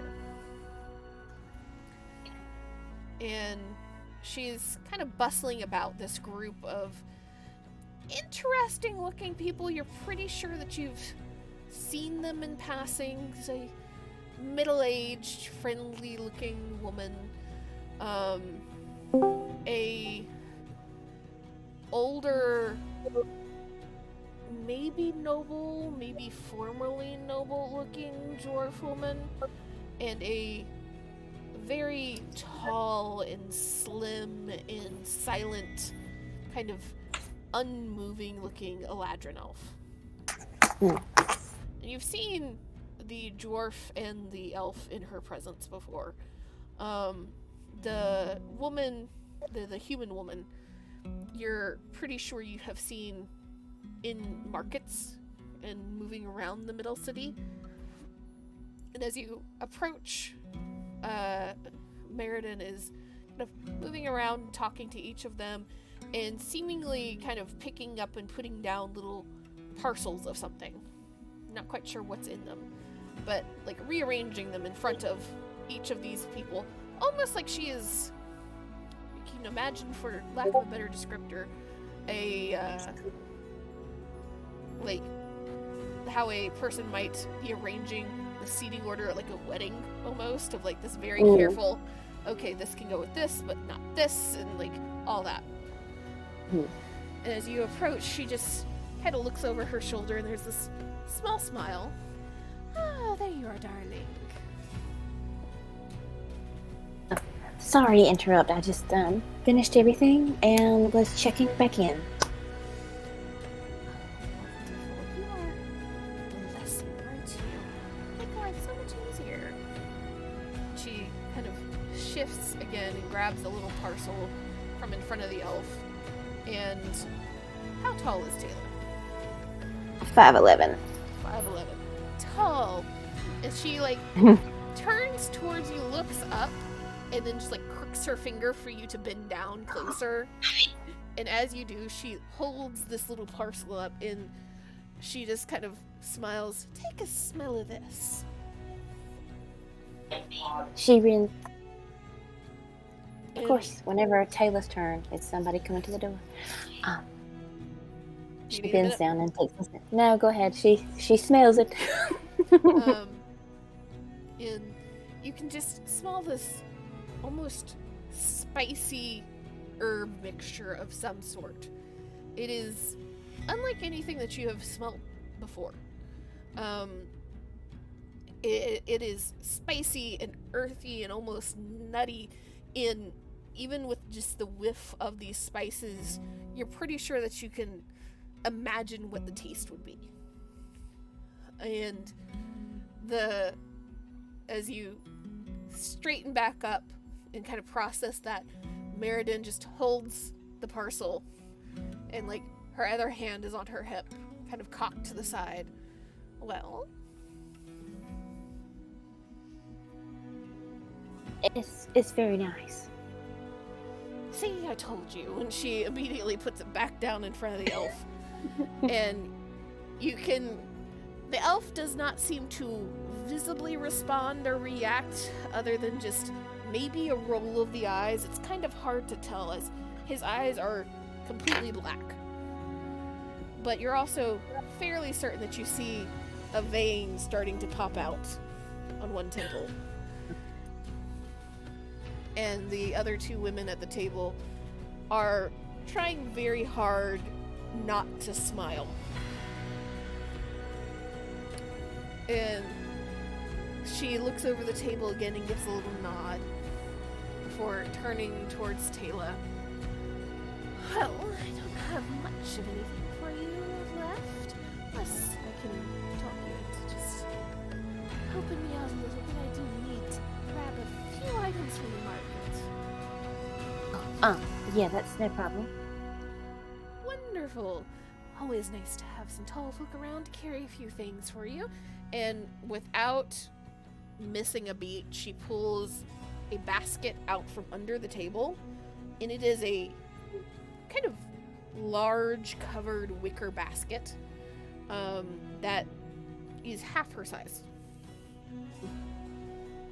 And just without a noise, just kind of lifts it up and kind of expectantly holds it out for you to hold. She grabs the basket. Where do I need to take this, or deliver it, or? Oh no, you're coming with me, darling.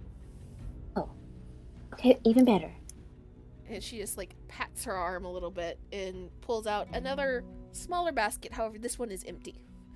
And the one in your hands, it is not too heavy for you, but it's just heavy enough that it's kind of uncomfortable to carry. One of those that you kind of have to shift back and forth in your hands as you walk. And she looks over everybody at the table and gives a little nod. I'll be back a little bit later. You all know what to do and where to take all those, I'm sure. And there's a couple of nods, and the elf is already kind of starting to stand up.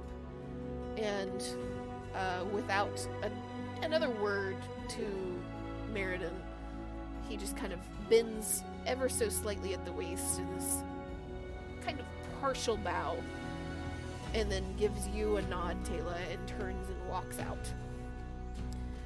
And Meriden turns very abruptly towards you, kind of almost like she's attempting to hook her arm in yours, but she's a little too short to try that, so it's more like she's hooking her hand on your forearm and starts walking you out of the edge and back into the streets of Bral.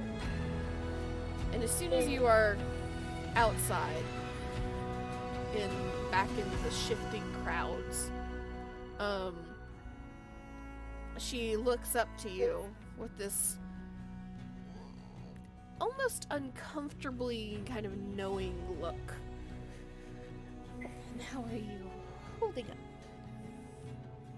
Oh, we're very appreciative of everything that you've done. We're still, trying to pick up pieces, and we don't want to put down like awfully deep roots, but we're trying to get some sort of sense of stability here. Of course. Bral has always home to those that are a little bit lost and wandering, no matter the circumstances. And you, in particular, are doing well? Yes, keeping busy has been probably the best thing for me.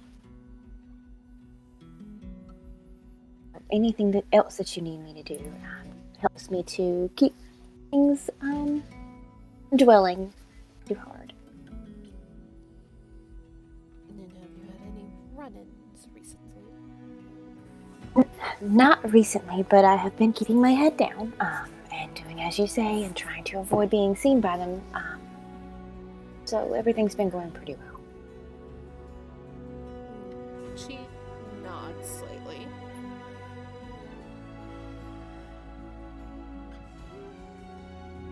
I know it's not much, but if I could find some way to help you out more than just what I have, I would. Those mouth-headed fools are just not good for business. Well, we would be absolutely destitute without you, so please don't think that you have to do any more than what you've already done. We're very appreciative. There's this slight smile, although it doesn't quite reach her eyes. And she doesn't say anything in response to that. At least not for a long moment, as you all are walking towards the Great Market. And you are immediately hit by the sounds and smells of the market that you've come to recognize. Maybe not know everything, but you've been in and out of this market enough that you're starting to kind of notice the patterns, and you have a couple of people that are perhaps not friendly, but a little more inclined in your favor and in the favor of your family.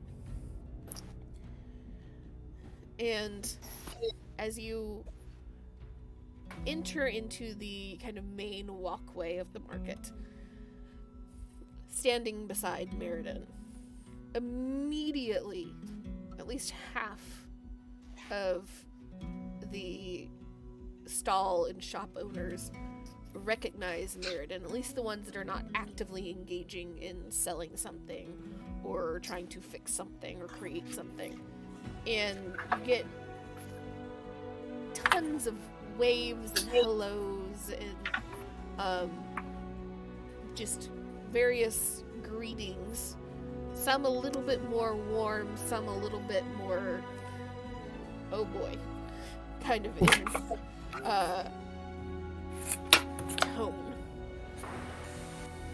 Tell me, now that your family's a little more settled, are you in particular thinking about staying on the rock? As much as it's been wonderful, I would like to see if I could get up with people that would probably try to keep this from happening to others. You can feel the weight of her gaze on you. She kind of side-eyes you and measures you up and down. She stands there and just meets her eyes. Is she sounding kind of determined in that or nervous in that? A little of both, but on the more determined side. Like, there might be doubt that she knows she can't do it alone, but she's determined to find others that are similar in their goals.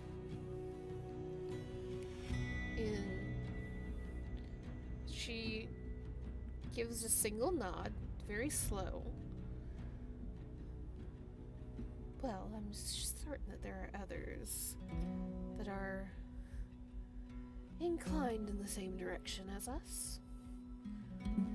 So, Now that and with my family being safe here for the time being, there's no reason for me to not try,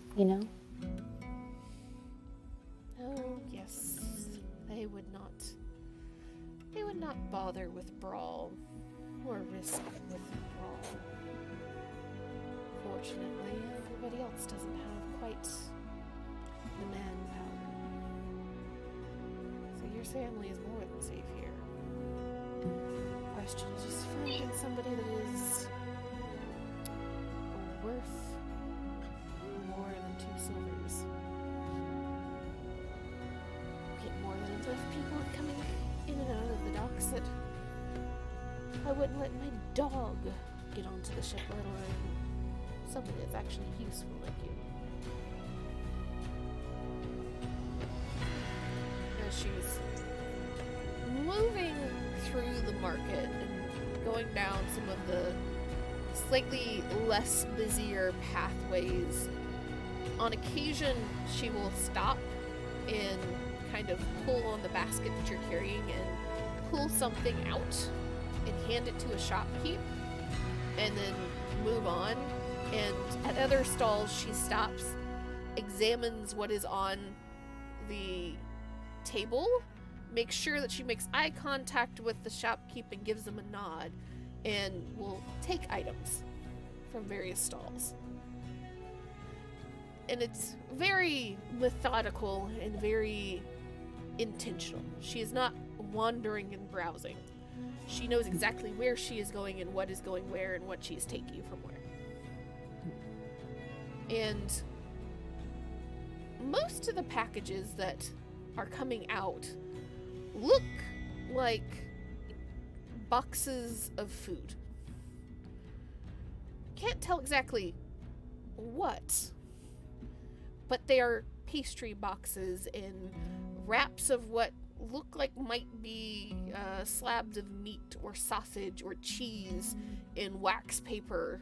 A few of them are smaller, more ornate boxes that smell of teas or spice.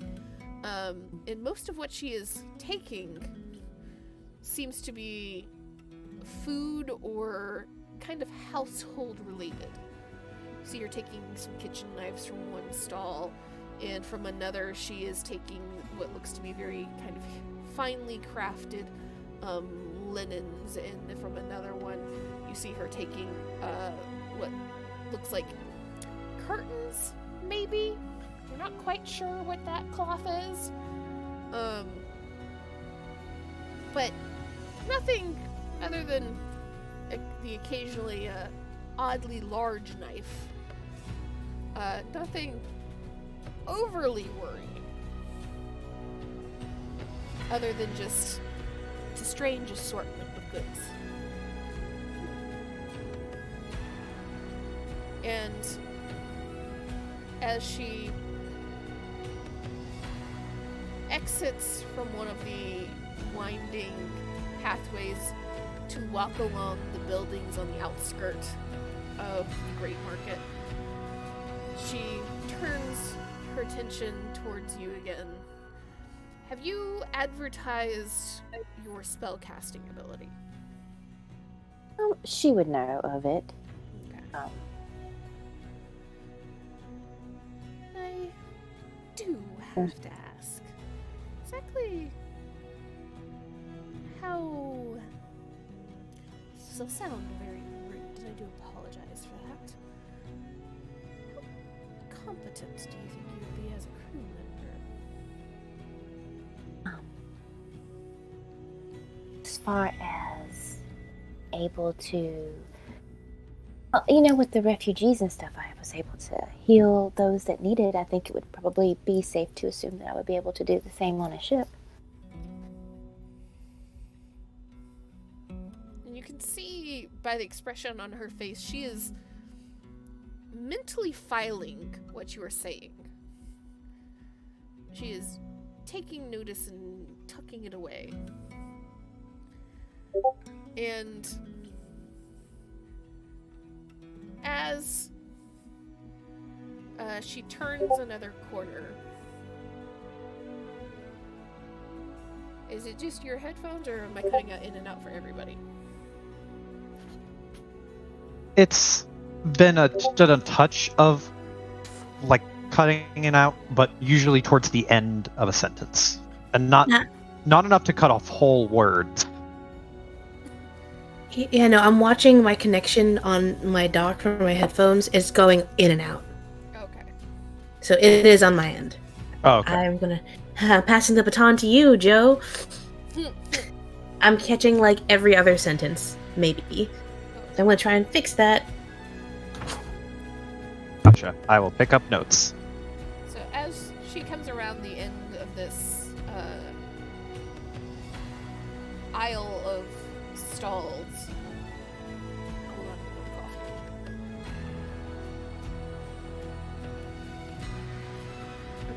okay.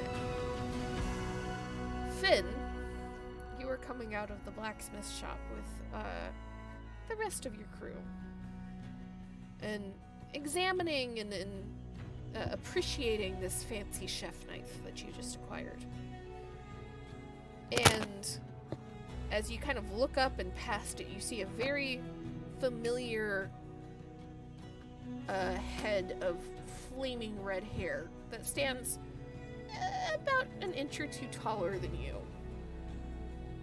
As you see Meriden Sandyfoot walking alongside Ooh. a tall, kind of slender woman that you do not recognize. Mr. Sandy Claus.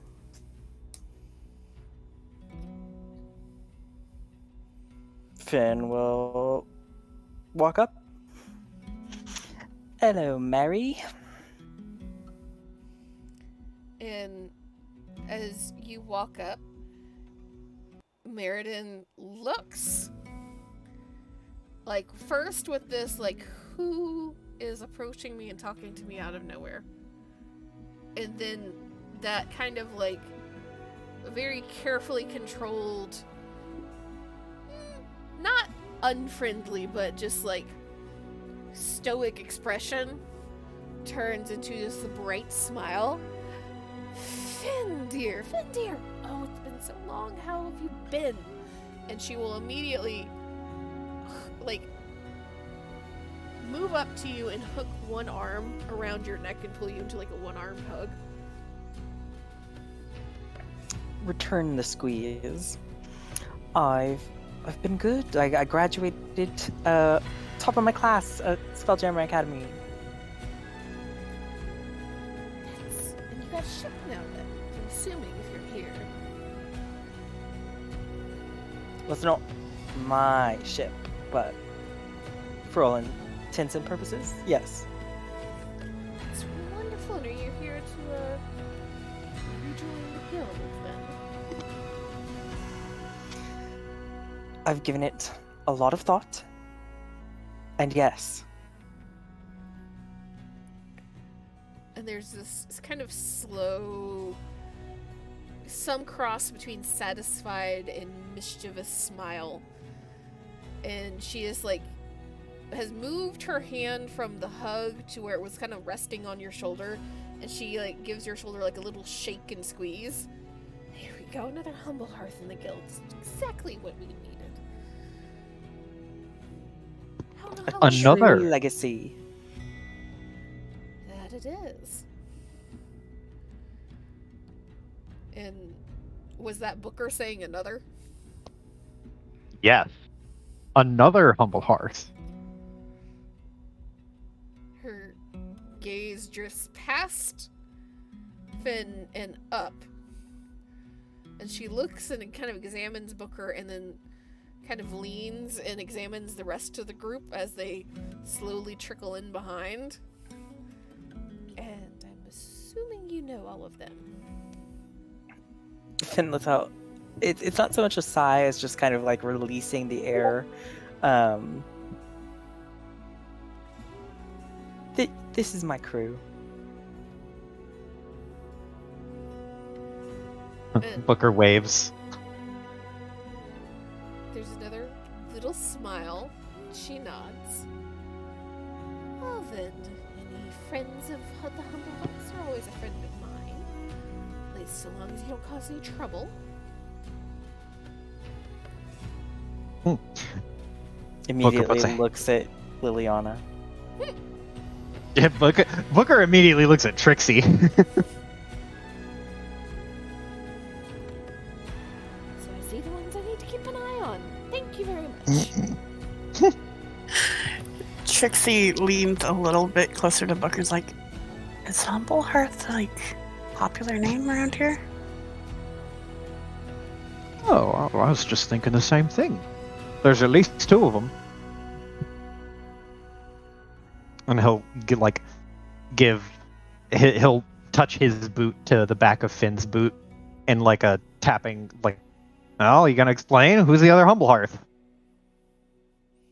How many are there running around here? And now there's like actually like a deep sigh. I come from a long line of innkeepers. I thought I've been over this. You may have. It may have been when I was drunk that you told me. He picks his ear. Face palm. I didn't realize you were famous, though. Your family, at least. He'll kind of like throw up his hands and like flick them forward in like a oh please kind of motion. Famous? No. I mean, in the hospitality industry, yes. Members of good standing in the guild.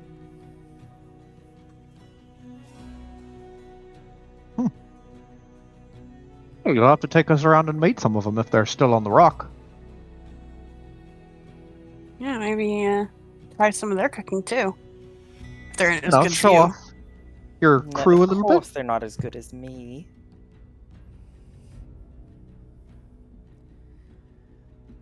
And Meriden will kind of look towards Finn with this, like, appraising look at the not as good as me. Well, you'll certainly have to prove that statement before you leave. Particularly when you, leave the guild fees. Of course, I just got a new cauldron. He'll like point behind him to the cauldron that he's been dragging through the city. Trixie just picked it up. Oh, Yeah, right. Trixie was carrying it for you. I forgot. Points to cauldron in Trixie's many arms. Did you get that from the potion pot? I did. What the fuck is this accent? It's all over the place. I apologize. No, I love her. It's good. Keep going. Don't stop. Doing great. Mhm. And she just smiles. Some of the better ones to get around here. He kind of shrinks a little bit. It's been a while. And she just will look towards Taylor. Has Taylor just been like standing there awkwardly the entire time? Yeah, just watching everyone talk. She will kind of motion towards Taylor and motion towards herself. Where are my manners? I'm Meriden Sandyfoot, leader of the guild, or the guild for the cooks and hospitality on Bral. Leader of the guilds in most of Realm Space. This here would be Taylor.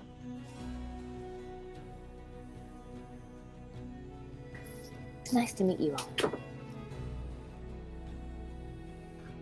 Booker will do like a very, very half-hearted bow, like just a slight tilt at the waist, and he will take off a hat that is not on his head. And in his offhand, he is like spinning the beast claw knuckles. He has one finger through one of the loops, and he's just spinning it on his finger. And he'll do like the little bow and tip of the imaginary hat to her, and he will say, "I'm Sarpin Booker, but you can just call me Booker." Nice to meet you, Booker. I'm Taylor Aram.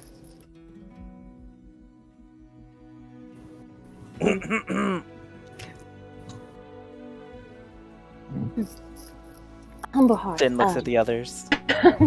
Oh. Hello. My name is Button Morel. You may call me Button. Sure, Button. Trixie will bring out one of her lower arms and give like a 2-finger salute. Trixie. Nice to meet you as well.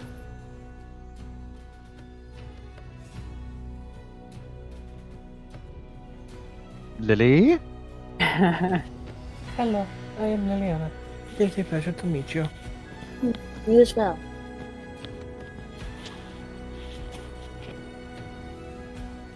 Meriden, again, as each of you introduce yourselves, you can feel and see Meriden's eyes land on each of you and look you head to toe and back.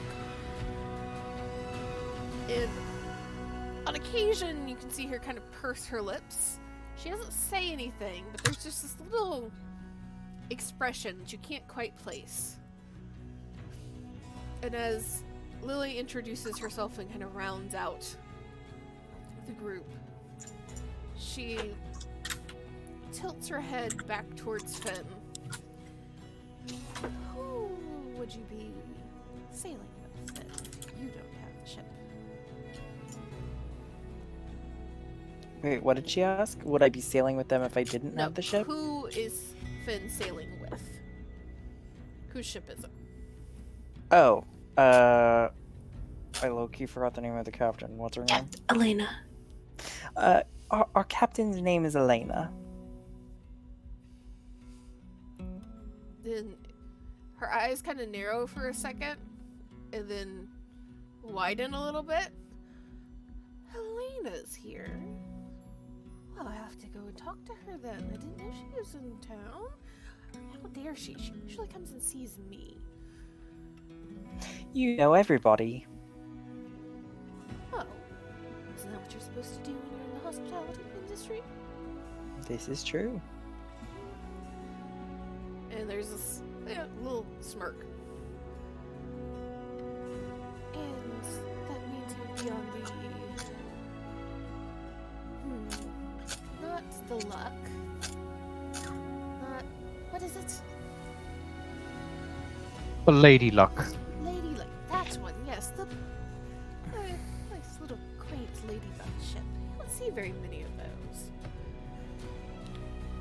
I think it's quite cute. I would say it is ahead of some of the monstrosities that they make. But... whereabouts did you come from? I didn't know that she was coming back on Bral. Let's see.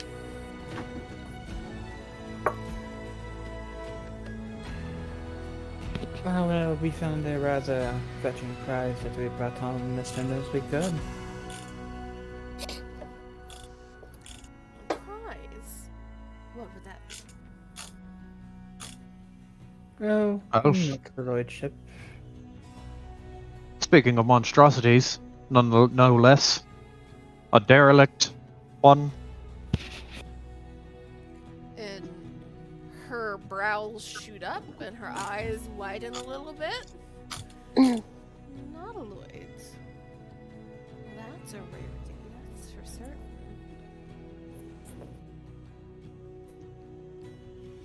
Oh, it's been... You can certainly bet that the captain couldn't keep her hands off it. I hardly blame her. I haven't seen a nautiloid on Bral in near on a decade, I would imagine. And last time it... Well, let's just say there wasn't much left of it.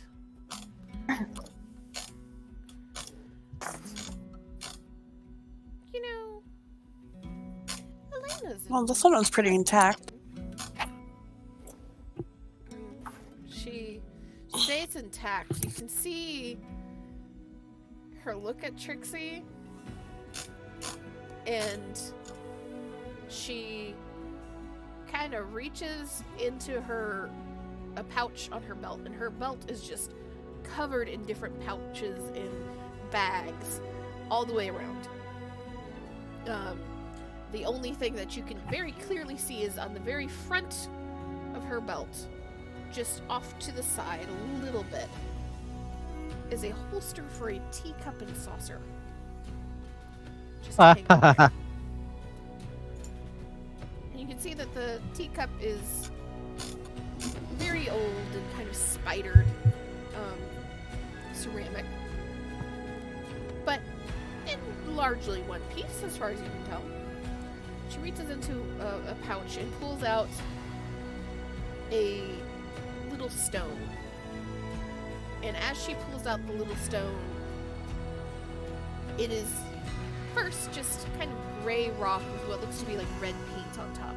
And she runs her thumb over the paint, and you can see it shift green. And then she nods and puts the rock into a different pouch.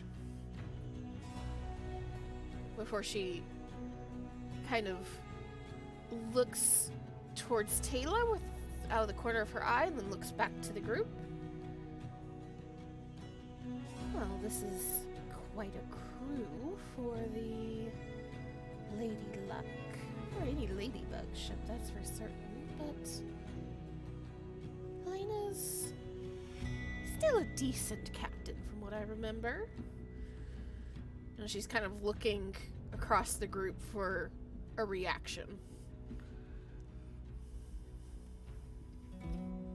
Booker is doing his best to keep his face very unmoving. Just kind of a dry smile. Button's expression does not change. Because it cannot.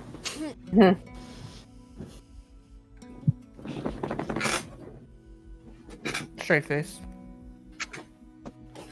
Trixie is the same as ever. You see her Glowing words of recommendation? see her lips kind of purse together for a moment. And then she looks back towards Taylor.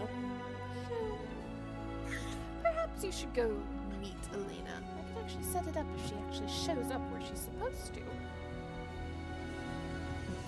That would be lovely, thank you.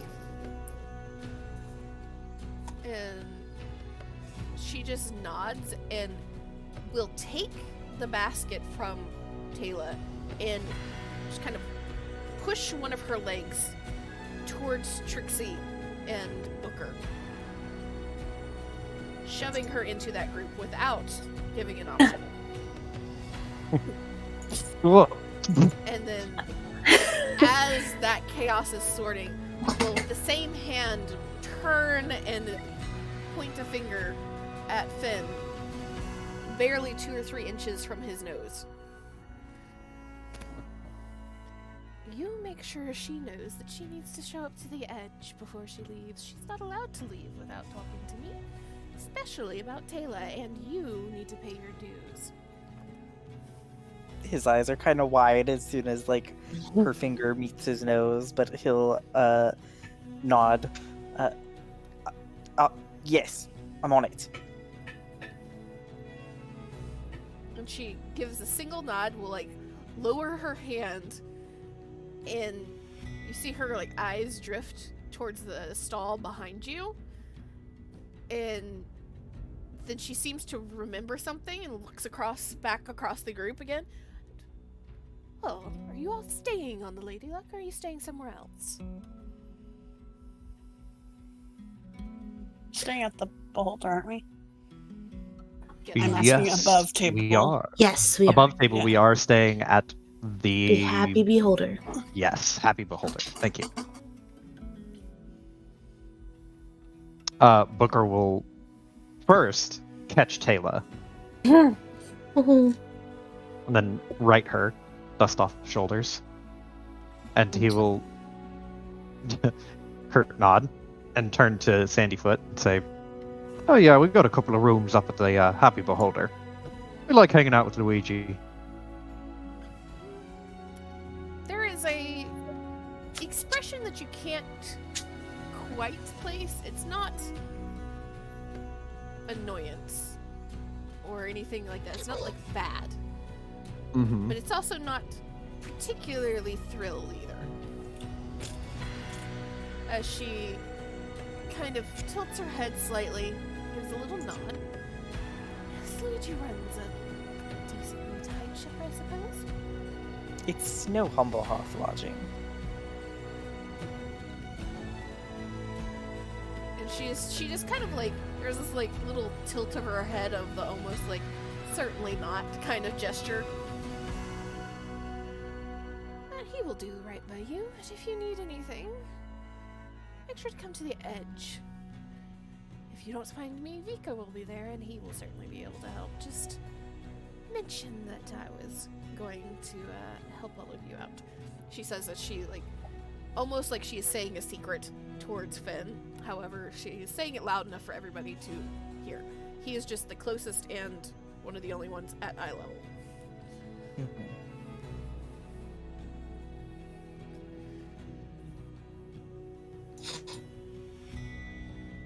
Oh. And Pleasure to have you along, say to Taylor, she will with a slight eyebrow raise.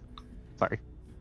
she will just kind of like smile give Finn a smile and a wink, and start to move past, and then pause and backtrack a half step as she's looking at Button, because Button has mushrooms growing off of them, right? Yes. And she like pauses, and you can see her like categorizing mushrooms in her head, going across the brim of the hat and then down the side of the cloaks, and then back and like looking at Button's eyes. Hello. It just happened naturally. Yes. Do you choose to make that happen? No. Can I have one? It happens when I am in contact with things for an extended period of time. She asked, can I have one? Oh, I thought you said... Sorry, I really fucking heard you then. I guess my audio isn't fucking fixed. Can I... You said, can I have one of them? Yes. And she will reach out very slowly and pluck what Button would know is an edible mushroom off of like one side of the brim of their hat. Mm-hmm. And we'll examine it for a second, and then tuck it away in one of the wicker baskets, and give a little nod. Thank you, and we'll continue on her way. You are welcome. From behind Button's head, Booker leans in and looks at the mushrooms a little bit closer, just like shakes his head and straightens back up.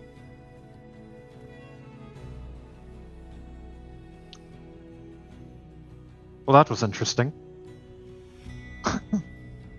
Did you want one as well? What? No. I'm good. Appreciate the offer, though. So, Finn, are you and her, like a thing? Finn looks confused. A thing? What thing? An item? together. He does like 2 fingers apart and then puts them together.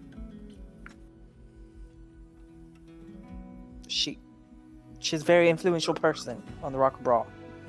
Not to mention, you would know this, Finn. She is... You're not quite sure how old she is, but she is very old. Likely something is keeping her young. You don't know what it is. His face kind of turns to disgust. She's at least my parents' age.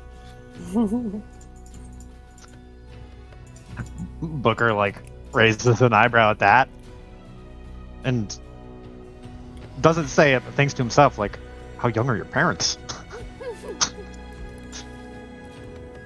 Little shrug. Well, I guess now we've got a new crew member here, temporary crew member, honorary crew member. Don't let me stop you from what you were doing. I would just come along here. Finn will march right up to her. Do you have any dietary restrictions? That's a very considerate question. Not that I know of. Good. We'll get along great then. She'll just nod.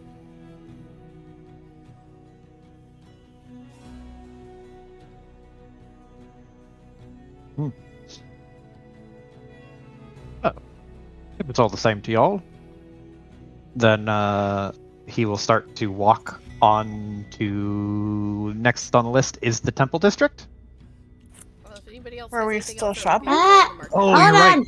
You're right. We still have a bunch of shopping to do. Sorry, I forgot that there's still more shopping. Ella was trying to get y'all to go along. Don't let me stop you. Just keep going. This is not abnormal for Meriden. Just Taylor and Finn at least would know that, like, she is a busybody and will hoist people onto other people if she thinks it is beneficial in some form or fashion without giving anybody options, and continue on her way before anybody can argue with her. You have acquired a Taylor. Yeah, you have acquired a Taylor, and It's one Taylor. Taylor and Finn have both probably seen and experienced this at least once or twice before. Trauma bonding. And this is new Taylor, correct? Mm-hmm. Nayla. Coincidentally, Trixie and Button are like, wow, I could have sworn we knew someone just like you in school. Oh, I get that a lot.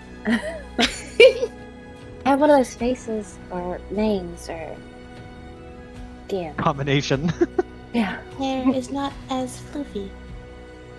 You know, I've been working on that, trying to grow it back out, but yeah, it just takes a while. I love the color though. It's Less, the lower the gravity, the more your body can expand. So. Floofy hair. very lot of colors. So many. what are you all like? What do you do on the ship? A little bit of this and that. A little bit of crafting, a little bit of maintenance. Every so often we get into a fight. Not with each other, with something else, usually. Yeah, some of us lose fights. Some of us fight each other. I was going to say, I think I sense a little bit of competition.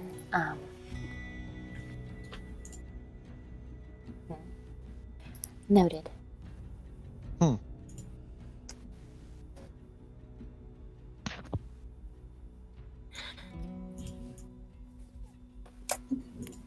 What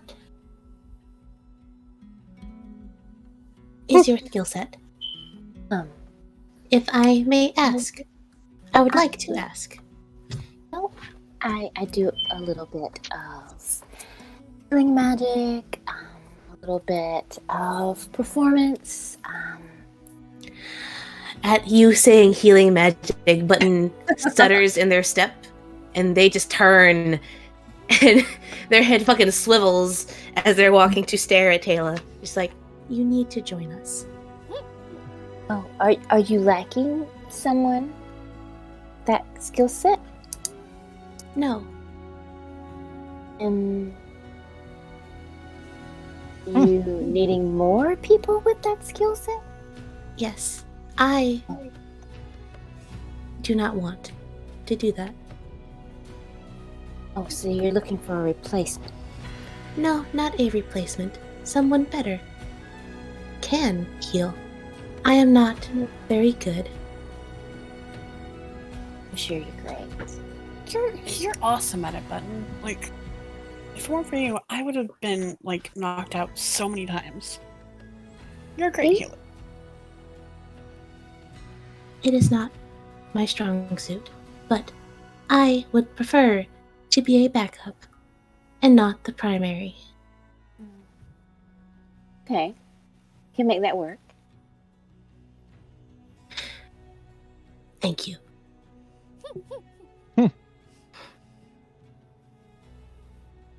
It's good to feel useful. Yes, You all know what I do. What do you do? I also hit things. Well, I know. I'm saying you in the general group term. What does everyone do? Oh, I just chuck magic at people. Any particular flavor? Plain. Mm. She be the one with the dietary restrictions. That's me. Ah. Grumble. I was wondering why that was the first meeting question. Understand now.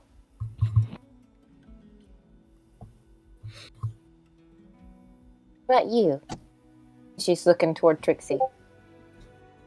Oh, I just kind of hit things.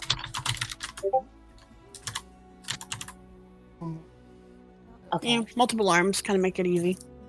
Yeah, I could figure that you had something to do with probably using those. And then she'll look over to Booker and you.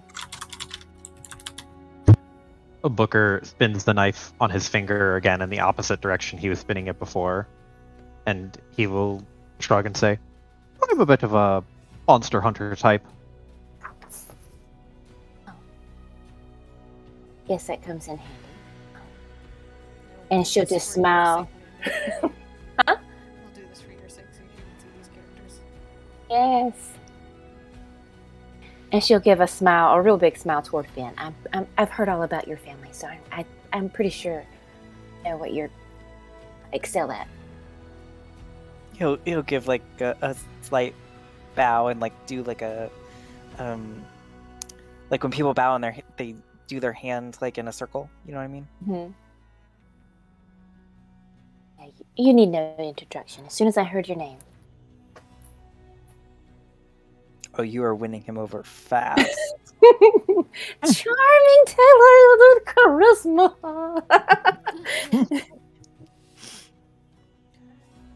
So you're all doing some shopping. That's exciting. That we are, and I believe we were going up to the sundries shop up ahead. I'm excited to see what you're all picking out for yourselves. It's kind of telling, you know, when people pick out things for themselves. I would also like to stop at a certain shop at some point today. And I still need to grab some food. Okay. You guys know where the book and scroll shop is. Give me one by one a list of what else we're doing. Amy. Staff and possibly armor. Okay. Bower, woodworker. Gotcha. Cody. Just need 10 gold pieces worth of food. Okay. I will say that in wandering around, because there are so many different shops and stalls, of different things. There's not like a one-stop grocery. But like market-wise, like I can get some carrots here, potato there. Gotcha. You don't want potatoes from this stall. This stall's potatoes sucks. You got to go to one down the street. That one has really good potatoes. Yes. Yeah, Spuds RS. You see like Finn like putting a potato up to his ear. So you should be able to see all the characters in the player characters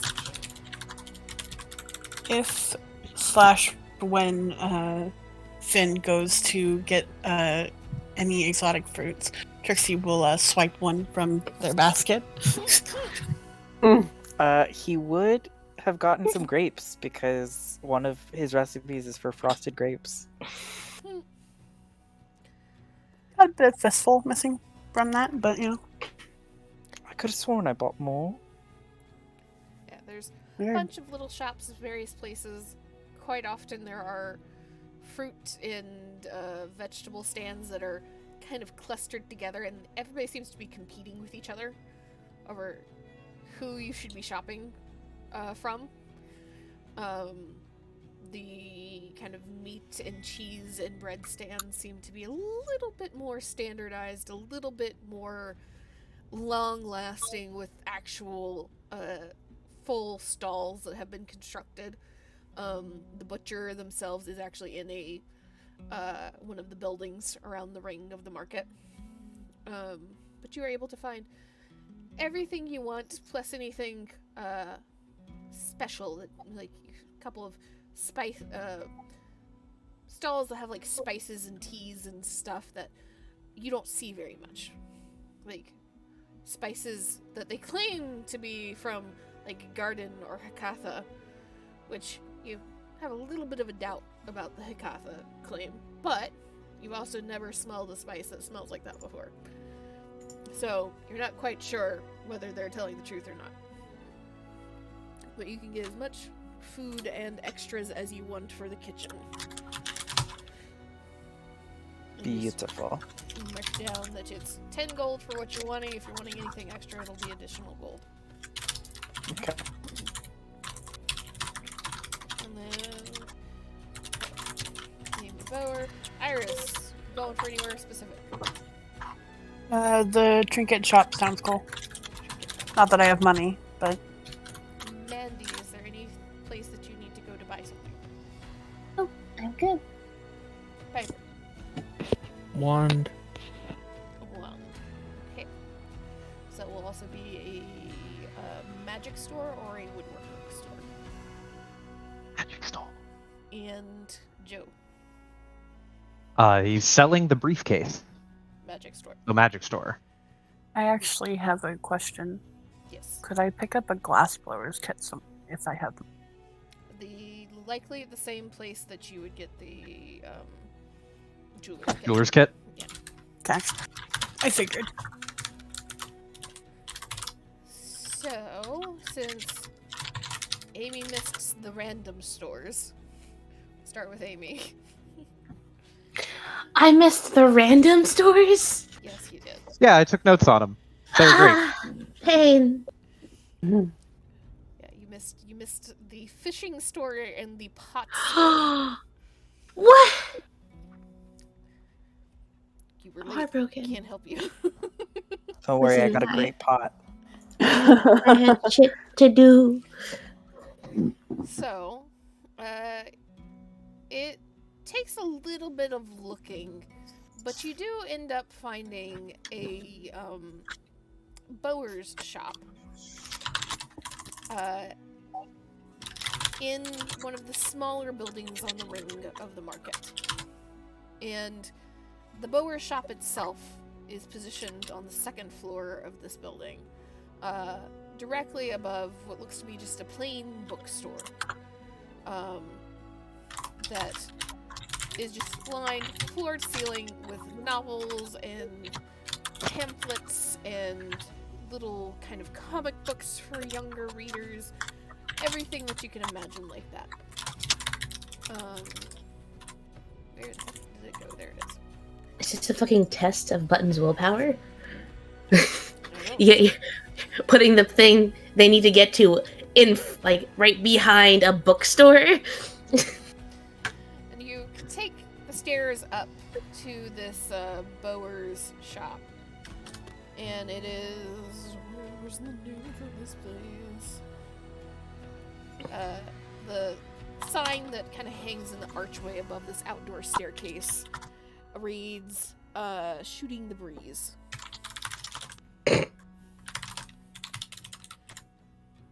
And as soon as you enter into the shop itself, it is thick with the scent of different woods and waxes and resins, and you can see the walls of the shop lined with staffs and bows and crossbows and arrows and everything that you can imagine made out of wood, even down to tools and eating utensils that are kind of housed in cases in the center of the room.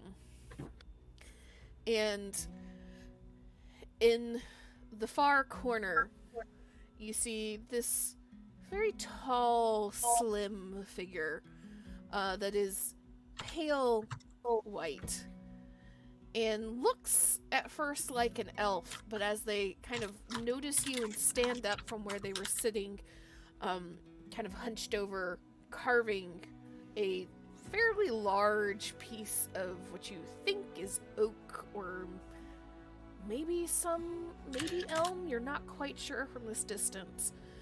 You see that kind of along their back is just a shimmering, you're not sure if it's wings or a cape. They're just hanging down behind them. And it's hard to place whether they are male or female. They're very much androgynous in their kind of robes that they are wearing, that are all the different shades of green and brown. And they just raise a hand and wave a little bit. How can I help you? Hello. I would like to inquire about my staff and if it can be further enchanted. Well, let me see. I can definitely take a look at it. And they move over to what looks to be kind of carved out of a single piece of wood, a large stand that you can stretch a staff across. And they hold their hand out for your staff. Gib. And they set it down into these kind of notches on either side. And it stretches out horizontally. And they lean really close to it. And you can see that from a distance, even though their eyes looked completely black, up close and personal, there is white, where the whites of the eyes should be is completely black, and the iris itself is a very, very dark, deep forest green that looks black from a distance. And they lean so close that their face is almost touching your staff as they look across, and you can see their hands sliding along the wood. And it is just a standard staff. Is that correct? It has vampiric level 1. Vampiric level 1. Okay. Are you wanting some additional enchantment on this, or strengthening the one that has already been weaved into the wood? I would like to strengthen.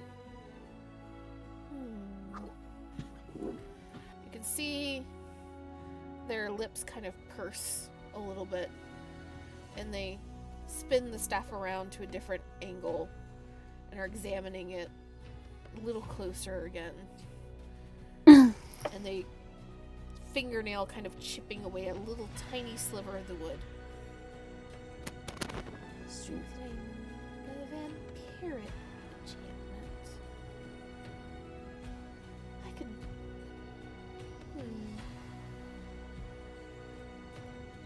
I should be able to strengthen this a little bit.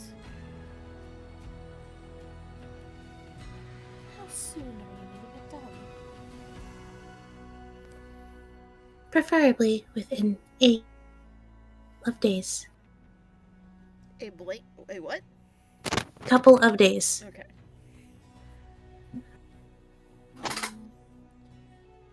Take me about 3.5 days, I think.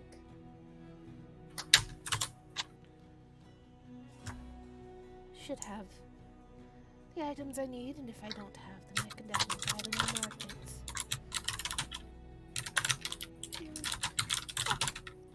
225 gold or so.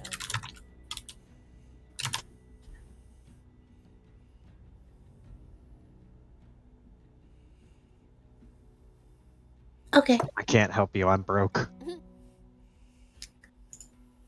understood. Slides gold over. Yo. Button is loaded. Not anymore. Button has never bought anything ever until now. Okay, so that's 225 gold.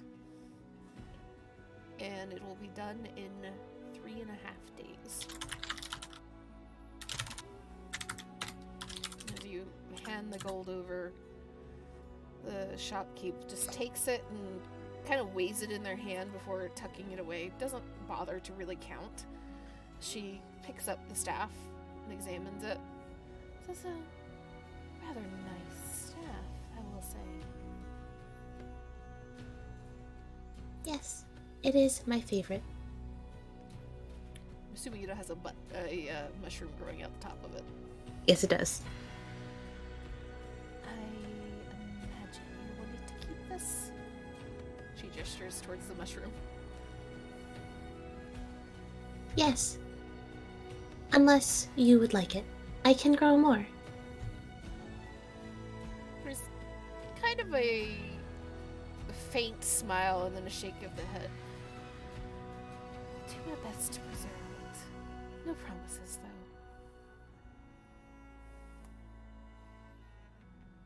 Is there anything else you would like? Understood.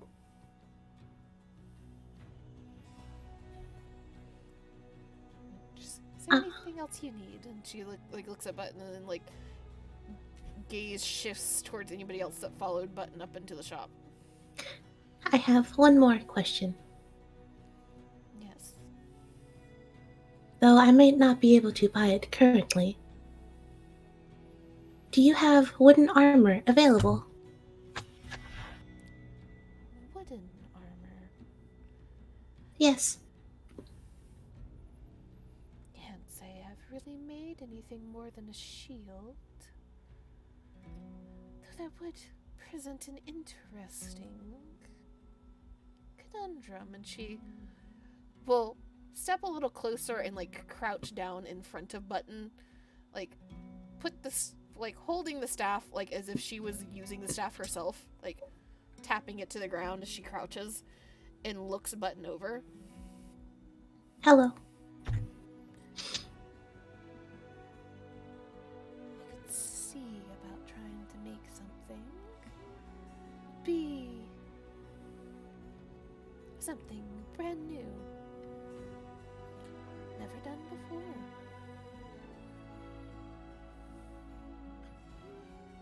Would you let me take some measurements? Holds out their arms.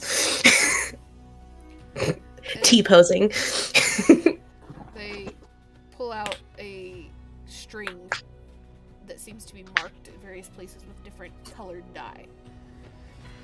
And take a few minutes of measuring Button in every way that they could need the measurement for. Oh, look this over. Might have some design when you come to pick up your staff. I won't be able to make it though, not in that short time period. That is okay. Realistically, even if you could make it in the time period, I would not be able to buy it in that time. However, eventually, I would like to purchase it. She nods. I'll draw something up for you then. Nod, nod, nod. Thank you. Oh, Yes. my name is Button. Pleasure to meet you. What is your name? Fuck you, Amy. That's your answer. Fuck you, Amy. Listen, I mean, you're acting like Button has ever not asked for a random NPC's name. These people did not make me come up with names I didn't have names for. Well, how am I supposed to know? Linda. I was late. All right, I'll give you a letter. The letter is P. You had them so well described These on what they nuts look got 'em. like. I figured maybe there's a name. And if there is a name, fucking Button is known for asking people's names. I don't know what you fucking expected. Luvan is the name. Okay, thank you. Good name. Good name.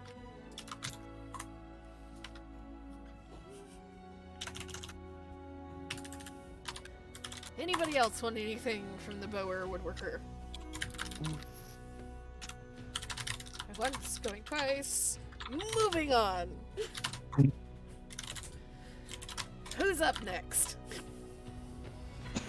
I guess I'll sell my stuff. Deadly stuffy. You are wanting to get rid of the cloak, correct? Yeah, the cloak. Maybe the pipe, depending on how much it'd sell for. But I like the pipe, so maybe not. Well, if you show the pipe, because it's the bubble pipe, correct? Yeah. You show the pipe to this woodworker, who would be the most likely to buy it. They would offer 15 gold for it. No, that's my pipe. You can't have it. A woodworker wouldn't take a spear, right? That would have been more for the armor. Yeah, if it's a plain spear, a woodworker could take a spear, yeah. What if it has a prefix? Which is the prefix on it? Sundering.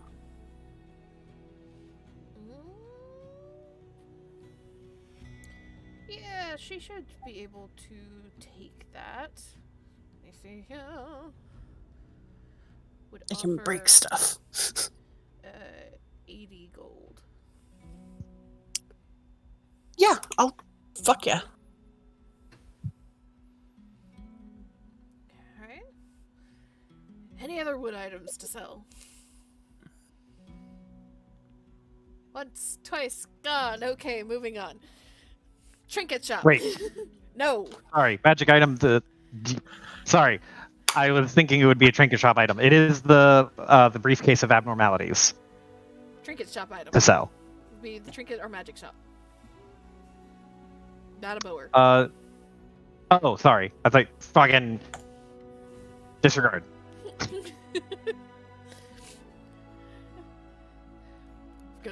We're gonna finish this shopping trip today if I have to drag all of you through this. So be it. you continue on down the street and you don't see a shop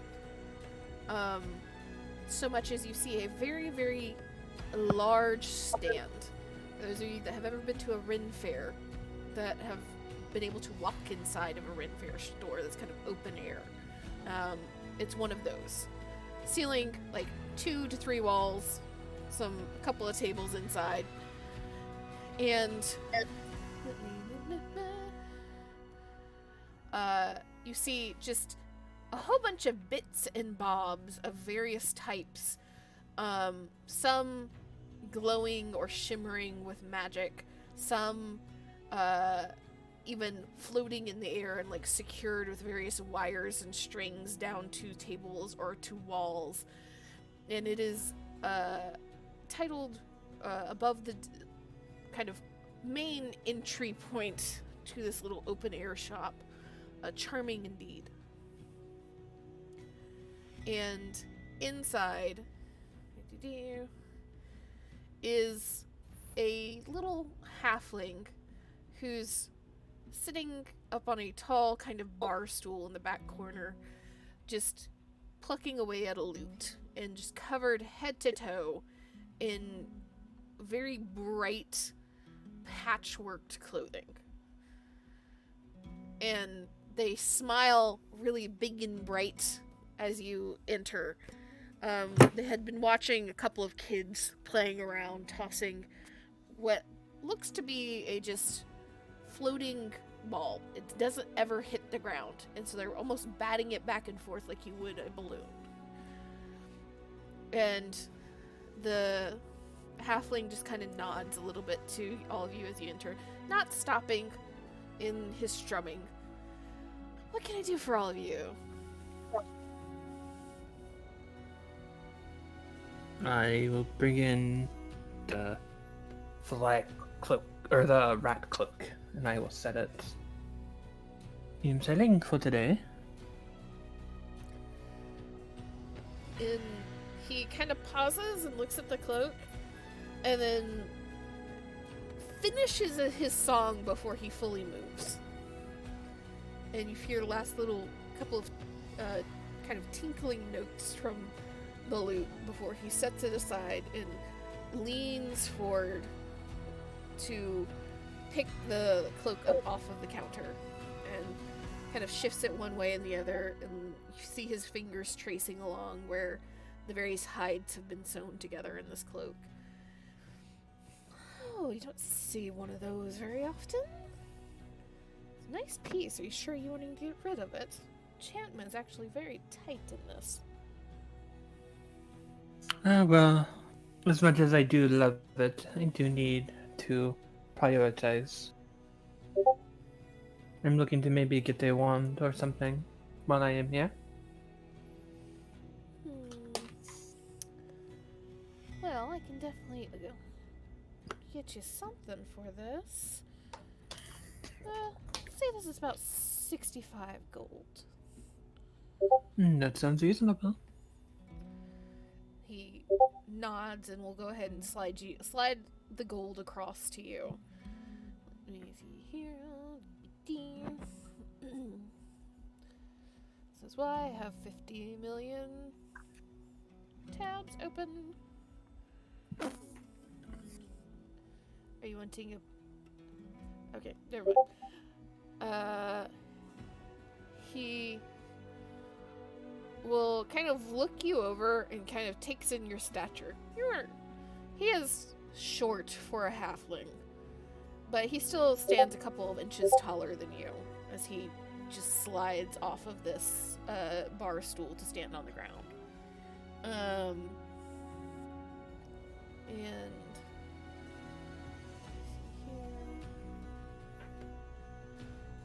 roll me 2d20, Piper.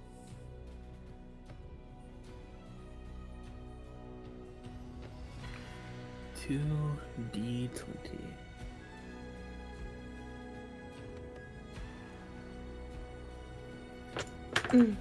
And reminder, what did Liliana do for my notes? I was AFK.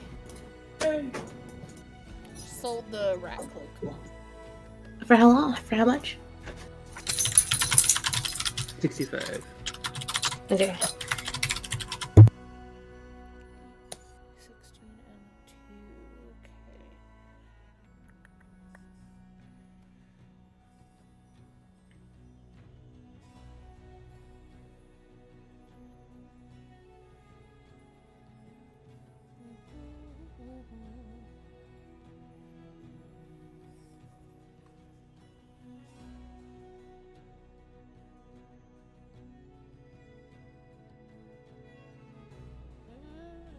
This round.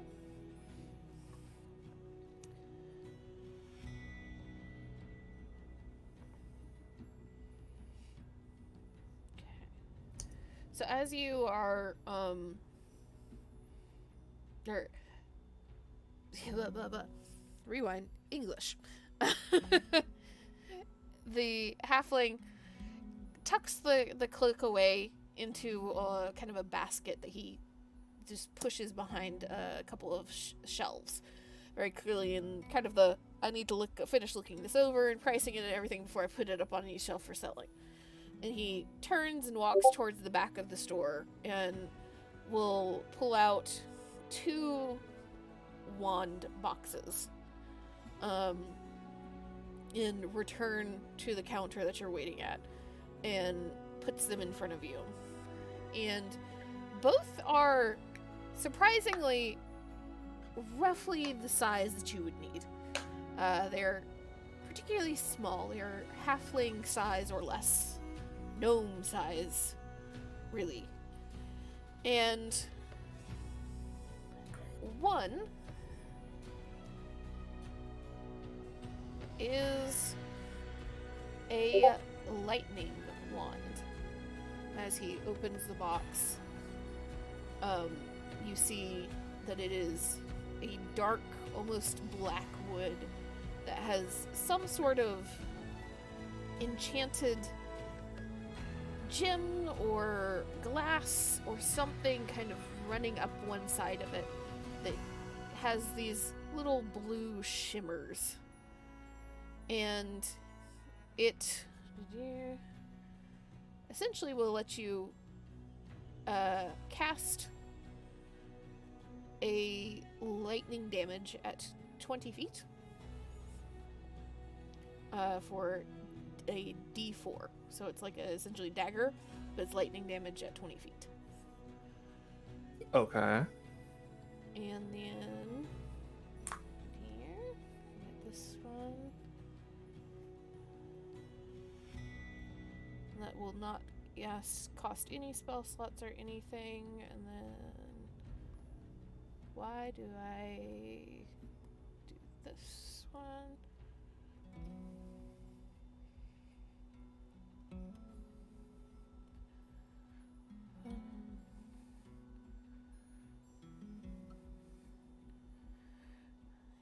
It is a wand of sculpting. So it has 3 charges in it. And when holding it, you can use an action to expend a charge to transform one object that is no larger than 3 feet in any dimension into another object that is no larger than 3 feet in any dimension. That transformation will last for an hour, and the object, the transformed object cannot be used as a material component for a spell.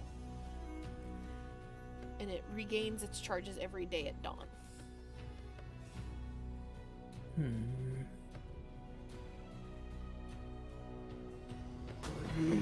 What was the last 2 lines? He said it. Transformation lasts for an hour, and it can't be used for material components for a spell, and it regains its charges at dawn. Okay. And how much for these ones? Good shopkeeper.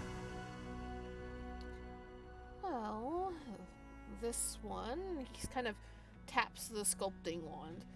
It's a little bit of experimental. Just trying out a little bit of something and seeing what would happen with it. It works well enough, in my opinion. But, considering the fact I can probably make one better, this will be 70 gold. 70 gold? You're trying to rob me. Like you said, it's experimental. I'm not gonna get much use out of it. How about 50? And he looks towards you, and there's this kind of like the immediate outrage, just almost bemusement. Well, yes, it's experimental, which means it's also one of a kind.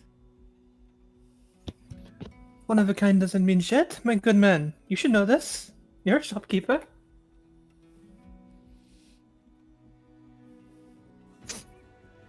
And he just kind of like, there's the little furrow of his brow.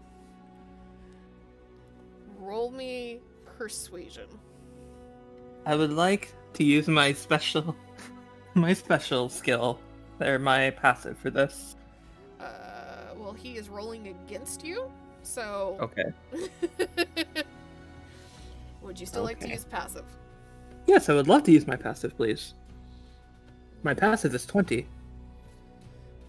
Yeah, well, he's a bard. Let's see what he's about to do.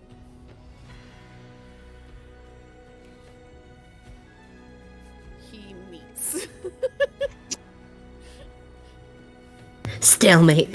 Stalemate. It's a one of a kind. That don't mean shit, but it's a one of a kind. He just kind of like looks you over. Clearly a woman of taste. Which also means that you should be so thrilled to have a one-of-a-kind piece. You know, if the items that I made were permanent, then it would be worth 70 gold. But what's the point of something that just sculpts back after an hour? Do you know how powerful of a wizard has to be used to enchant something that says permanent? Do you know Well, I'm anybody that's capable of doing that? Well, I'm sure some wizard can be capable of a transmutation spell that does something like that. Spells of that strength are worth 300 gold. Yes, and they're worth every cent. But for an hour? What am I going to do for an hour? I'm sure glad I can make a sculpture of me. I sure hope it lasts. Nope, it's gone. You're starting to convince me that you don't want it. I do. I feel like it's way too. So what happens when See. two people have 20 persuasion? Yes, Cyrus? See, this guy is clearly a bard, right? Yes.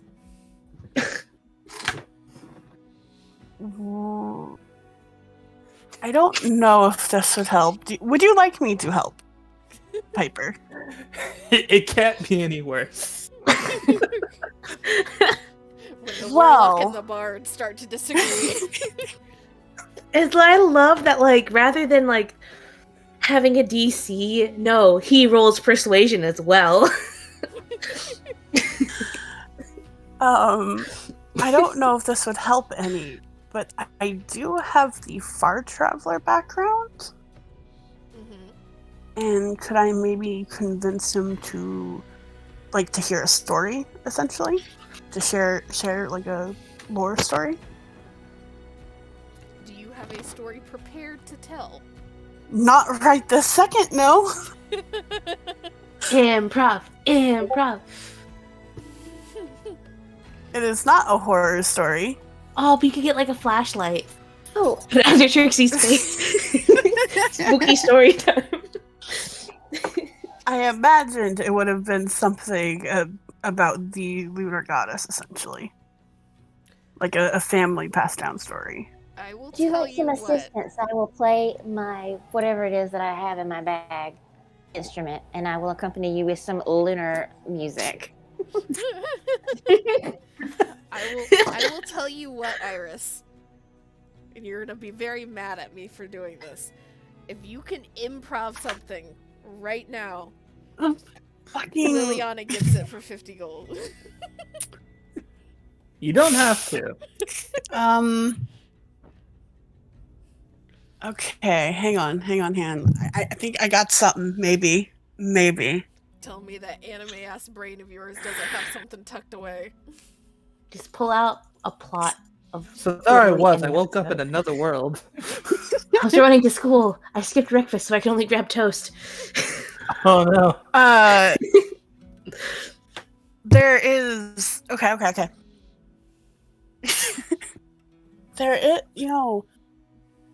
There's a story that I was told as a child about this young girl who was blessed by the moon goddess.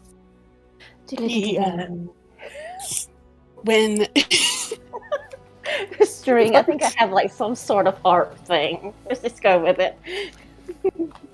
the funny thing is, Trixie has 3 instruments as well. Do it. Let's. Don't worry. Yeah, Button so- helping on drums.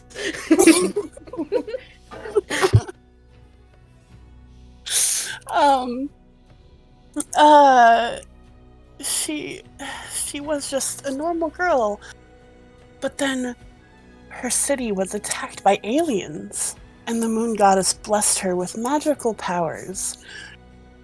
And she had to go and recruit other other young ladies who would help defend their city from these aliens. Fucking brain. He was helped by the great Max Mastacito Man. I'm glad you picked up what I was thinking. Yep.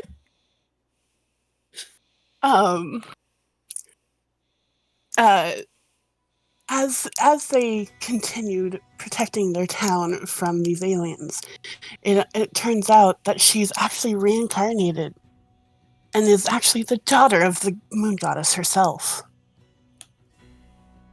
And through many trials and tribulations, these warriors of the lunar goddess have said to protect the city, even to this day. I'm trying, okay? I am trying! I put you on the spot. You did it. You get it for 50 gold. Hooray! Hey! No. It was horrible. Meanwhile, I'm over here just fucking singing like Sailor Moon theme song in my head. See, oh, actually, hang on. I'm going to send the. You can't play this on the stream, so it'll have to be after. But. Jacques the Whipper's version of.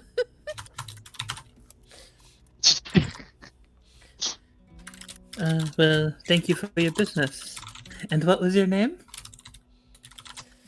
Fuck you, Piper. Improv a name. Fucking Max. Doing the work. Thanks, Max. Down here. That works. Did you want to know the price of the lightning wand or no? Sure. That one was 80 gold total. Do you just make a habit of overpricing your products and hoping some idiots will buy them? 80 gold for... I'm not helping you, Piper.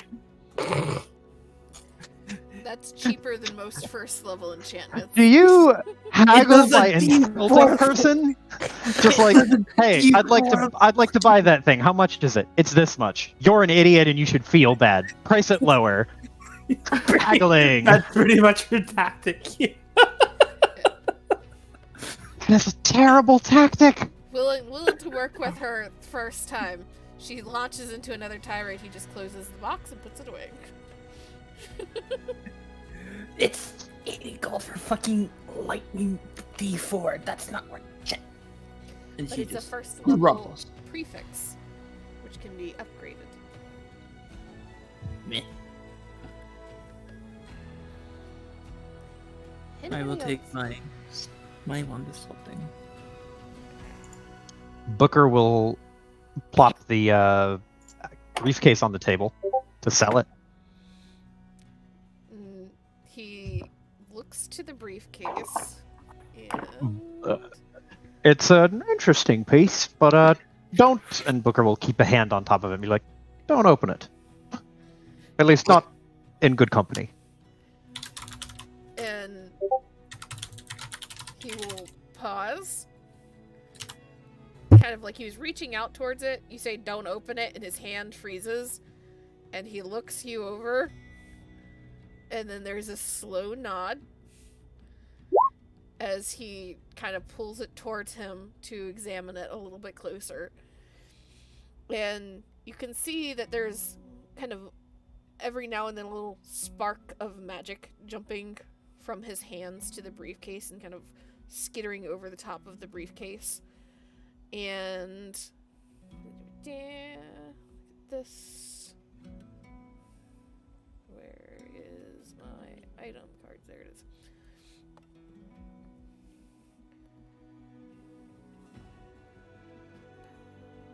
Briefcase abnormalities. We'll look it over, and as the magic is sparking along it. He, at first, doesn't seem overly impressed, just a little cautious considering what you have said. But then you see him getting increasingly more interested as he's examining this.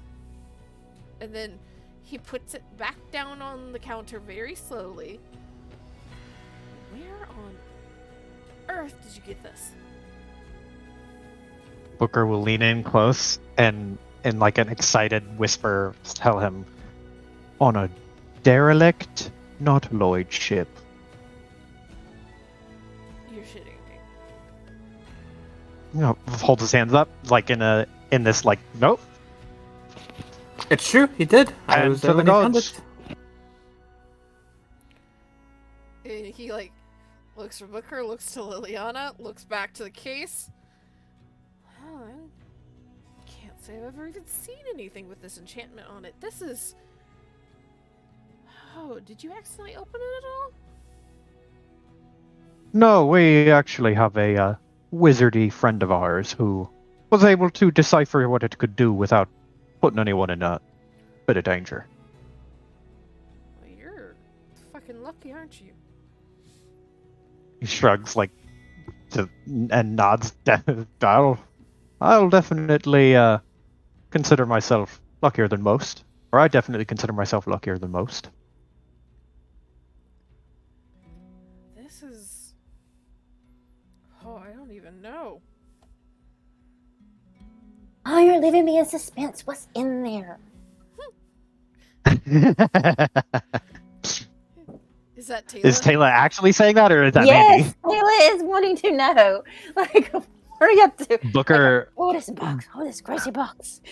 Booker turns to Taylor and he speaks as if he has a flashlight underneath his chin, and he will say, "Monsters, abominations." You know, How did Can you you get it be in there? a little more specific?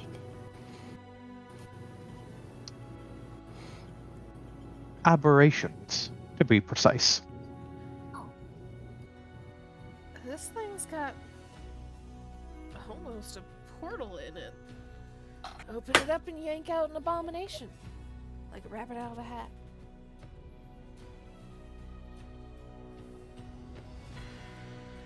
Okay. And you are very lucky, sir. Let me double check this price.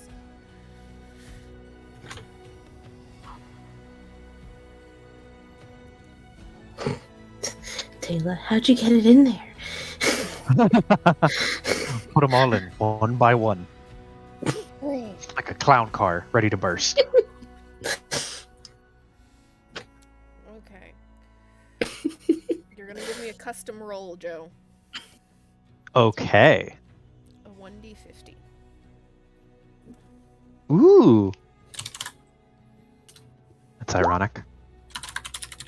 38. This is going to net you 3,000 gold. Taylor faints. Well, hard to You're say no not to that. handling this. Booker, the Should dude get offers them it, out and of Booker there. just nods, just goes, fair play. Deal. You should go wherever it is you need to go, like quickly. I'll throw in the So much. story where I'll throw in the story as how I got it for free too, so you can tell everyone else that you pulled it off a derelict, not Lloyd ship. You get like a little snort, and he just kind of shakes his head, and you see him actually reach over to a different counter and pick up some sort, almost looks like a clamp, and he secures the top of the bag with this clamp, and you can see magic like etching across the top of it ignite as he secures it very clearly, and like, this thing is not opening unless I say so. Sees him clamp it. Booker nods and just goes, smart. Well, pleasure doing business with you. So it also be a place that you can try to buy kits if you want to buy kits. Ooh, yes. Need a jeweler's kit. Did you want one for yourself, Trixie? Well, since you're getting a jeweler's kit, I will get a glassblower's kit. Nice. Do we have any other kits that we need? Just buy one of each, you have the money for it. Mhm. Jeweler's kit. Also, I need an alchemy supplies.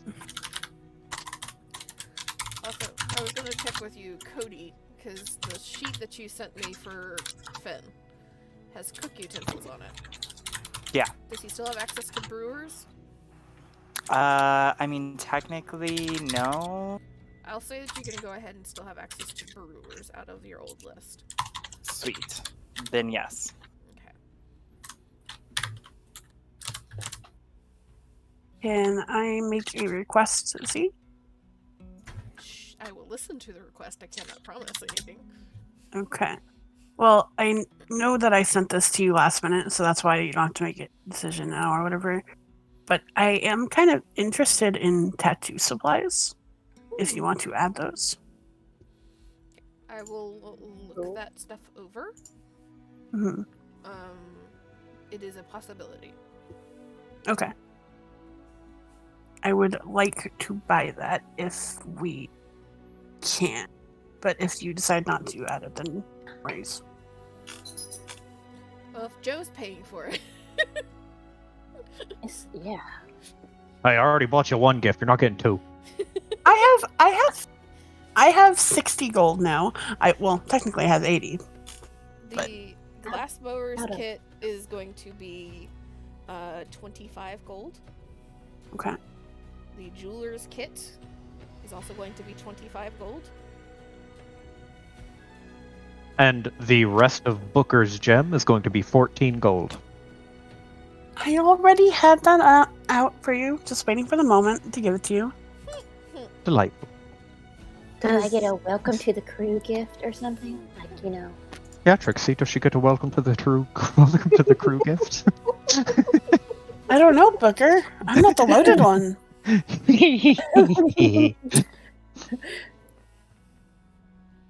You know what? You're right. She should have a welcome to the crew gift.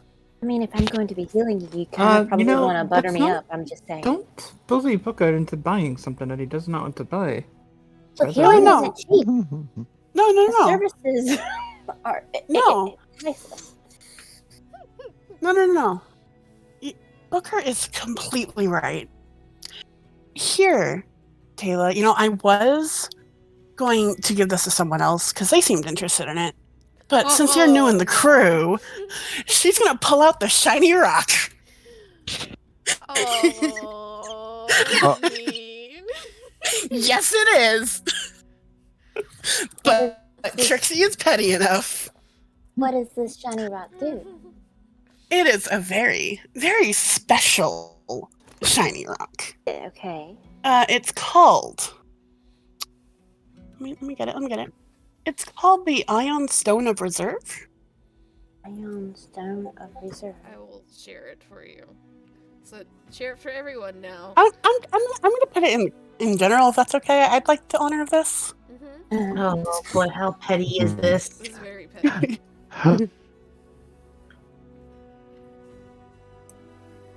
I want to point this out.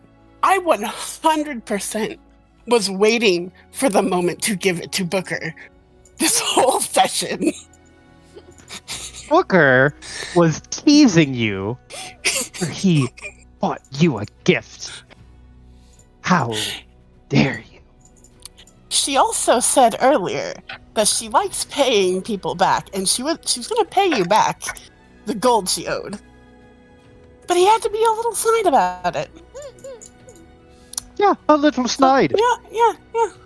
I mean, you were the one trying to get him to spend for something he didn't want, but Well. it's not his fault. Now, I get to be snide back. Because you are in snide debt, I'm afraid. I hope you both leave me out of this because I didn't. This okay? Oh, you're fine. Okay, because I was just like hoping for like a healer's kit or something. Not Although like, you did technically start this. But, you know, I thought that perhaps since we were all making friends and wanted a healer to look out for everyone, that it would be a good idea to make sure that, Would be. well, So, what kits do we not have on hand? And each kit is 25 gold, right? Some of them are a little bit cheaper, some are a little bit more expensive. It depends on the kit. Jeweler's kit and alchemy supplies were both 25. The jeweler's kit was 25 and the glass blowers was 25. Let me double check the alchemy supplies. Because I have proficiency, I do not have the kit though.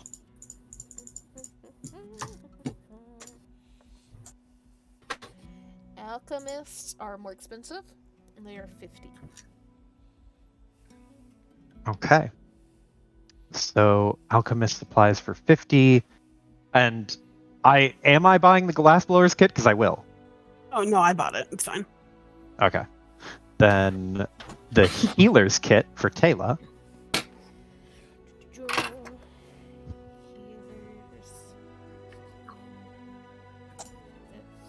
Healers. So there is a healer's kit and there is a herbalism kit. Oh, Button has an herbalism kit already. Nice. So the healer's kit will be 30. Ah, piss. That puts me at 105. Ugh. Hideous number.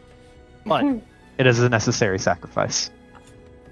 come equipped with a forgery kit and a disguise kit, though. Ooh. Taylor comes equipped with her own. Wait, how much gold do you have left? No, he's spending 105, which he doesn't like. Oh, I was gonna say like, Yeah. the fuck are you talking about? Does No, Taylor I was not have complaining an because it wasn't a. Oh, sorry. I was complaining because it wasn't a perfect 100 gold. It was 105 gold. Mandy. Hmm? Does Taylor not have an instrument? It's under her tools. It's a Lear. Okay. Do we have Tinker's tools and a smith? Tinker tools and smith tools, because those are ones that Booker definitely would want to be on the ship. I know Finn used to have Tinker's tools. Finn would not have Tinker's tools anymore. Okay. So we do not. We're gonna have a fucking tool room on the fucking ship. Yeah, we are. Tinker's tools Get is this 50. briefcase out of here. Smith's tools is 20. All right, hold on. I'm gonna make a little calculator for myself here.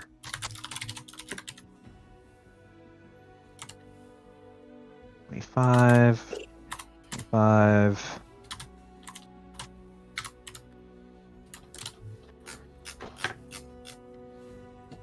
And y'all probably think I'm crazy for 3,000 gold. 3,000 gold goes real fast when you start calculating ship costs. So, Yeah. 20 gold for that. 50 gold for the smith tools? for the Tinker's tools, 20 for Smith. Tinker's tools. 20 for smith, 50 for tinker. Then... Do we need any other tools while we're here? It's obviously on Booker. I don't know. What do we have so far? See, let's put it this way. Does anybody have proficiencies that they don't also have the tools for? Cross-check. Tinker's tools, smith tools. All of Button's proficiencies, I've bought the extra ones. So Button has all of the tools that they're proficient in.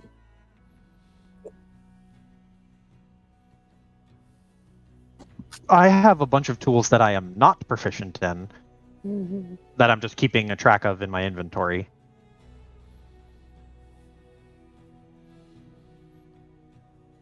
No, But- not hearing anything else, so I'm going to assume that's Yeah. a go for now. Yeah, I I think have we're no good then. proficiencies or anything. Gonna have to go pick up a book. Start reading on how to do these things. Okay, that's good. Right. Now, was there anything anyone else really wanted? Button, you had a thing on your list, didn't you? Wooden armor or a staff or something? We did that, did we not? Or no? I have already purchased the upgrade for my staff. The armor, they are going to design the armor. Right. Okay. Know if you. I don't remember. I didn't remember if you actually paid for it or if you put it down because you couldn't pay for it. But that's fine. Well, there is star charts. There is Star charts we'll get to.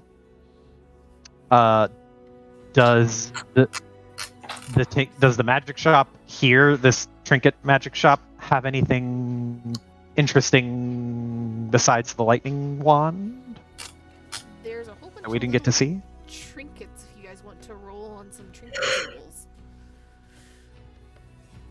Yes, please. We will do a roll for Amy, not for Button, for Amy. So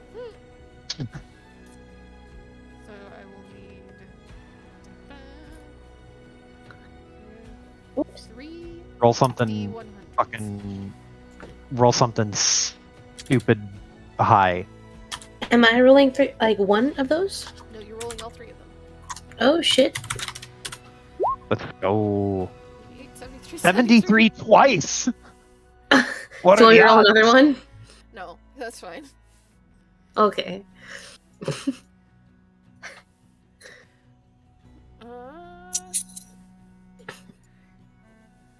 Also, by the way, I actually did have it in my calendar to remind you, So and that's what. you see first over in one corner what looks to be just a kind of standard ice pick.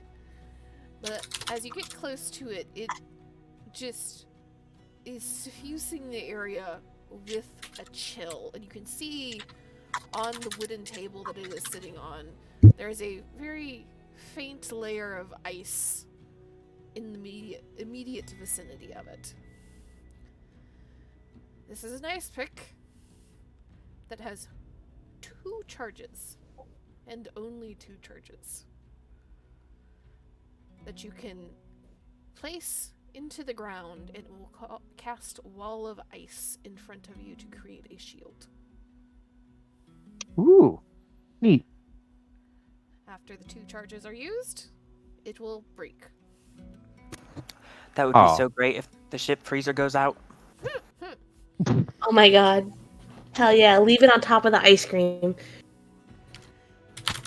You also see on another table nearby a set of spectacles that are made out of copper largely, with a strange kind of green glass lens to them that are able to differentiate between gold and fool's gold and roughly rate the value of various gems and precious metals on site.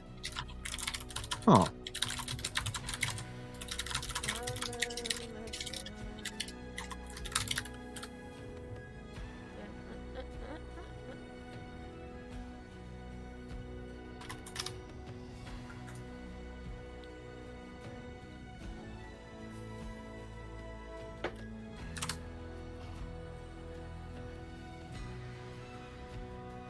Oh god, I can't read that. It is so... It's a distorted PDF that I need to fix. You see what looks at first like a leaf in a little glass case. And as you get closer to it, you see that it's not just a leaf, it's an actual plant inside of the glass case. It is an enchanted Venus flytrap. Ooh. And you can use this fly trap once per day to allow you to cast Speak with Animals or Speak with Plants for 4 minutes. How much is it? Well, we got a druid for that. Oh, that's true. I could. You say that as she was already asking how much is it. I just like the flavor of that. I just like. It is Hello, a cool tell plant. tell me your secrets. I wonder what it would say if you cast it and then talked to it. Like, are you happy in there?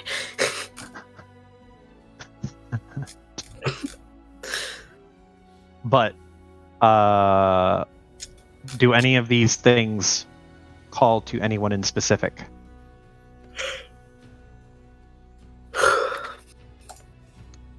I like the flavor of the spectacles just because I think big glasses on Button would be fun.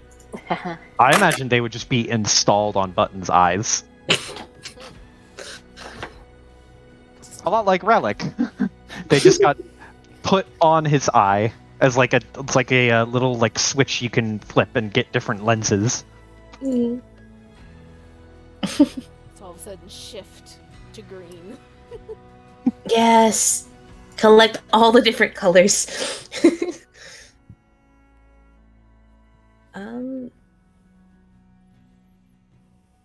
Yeah, what are the prices on spectacles and the plant? The spectacles are 35 gold. The plant is 30 gold. 35 and 30.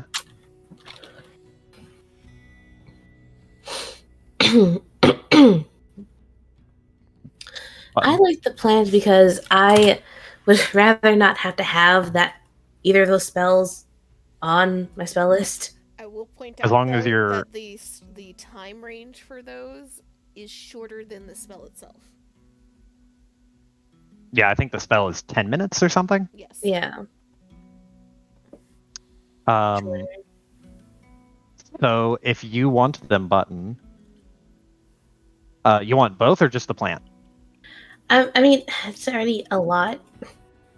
It's like 65.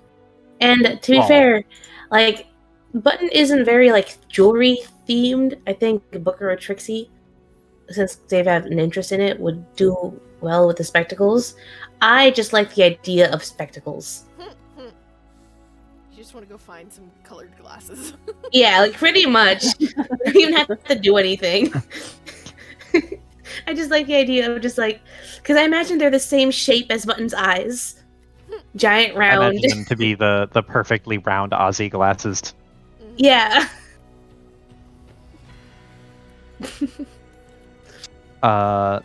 They differentiate.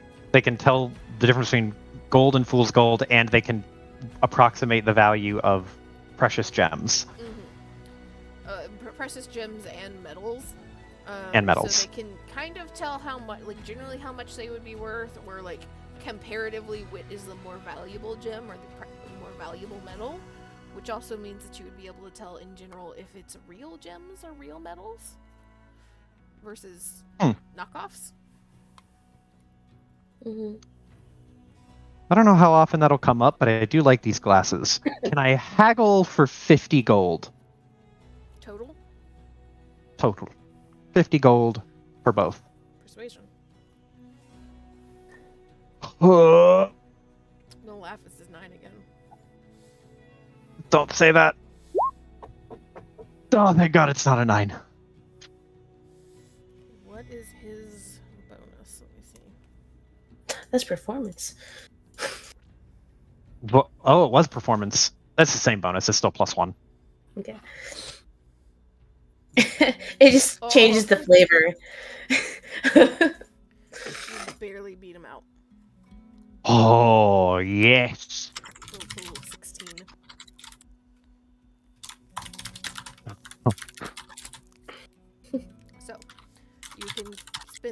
gold to get the spectacles and the enchanted Venus flytrap. I will give the spectacles button. Do you want the spectacles or do you not? Do you want just regular shaded eyeballs? Yeah. But you have the plant. Booker will put the plant on top of your head. Right next to the mushrooms. Button will reach into their coat and pull out 9 gold. Hand it to Says Booker. 4. Oh, this is all I have right now. I will pay the rest once I can. You hold on to it. I'm feeling generous today. Especially since someone sassed me. Trixie sticks her tongue out. Are you sure? Yeah, I'm sure. And he'll give you your 9 gold back. Oh, Thank you, Booker. I You are more than welcome. appreciate this.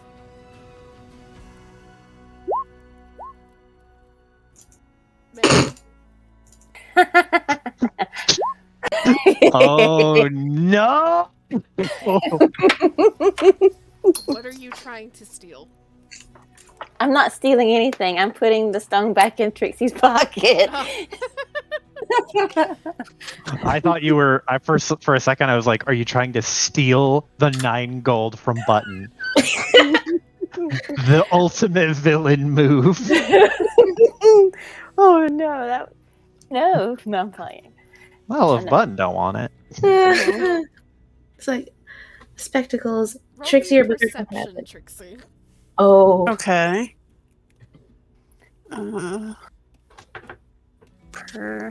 Perception.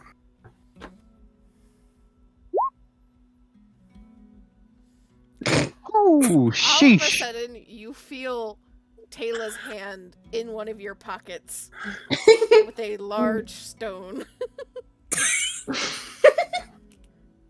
he just smiles real big and be like, "I can't accept this. It's nice, but it doesn't go with anything that I'm wearing." Drops it in your pocket. You know what? You're probably right. You have to have a certain outfit for that kind of thing. And it doesn't really quite match my eyes.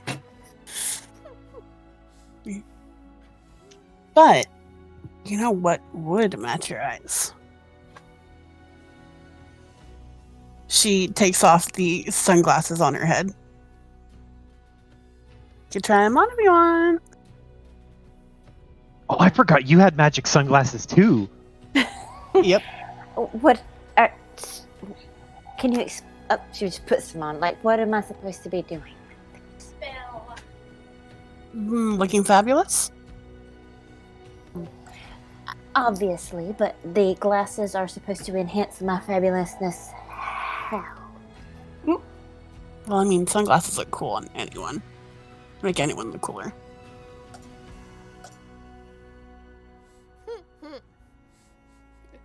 Trixie is not going to tell you.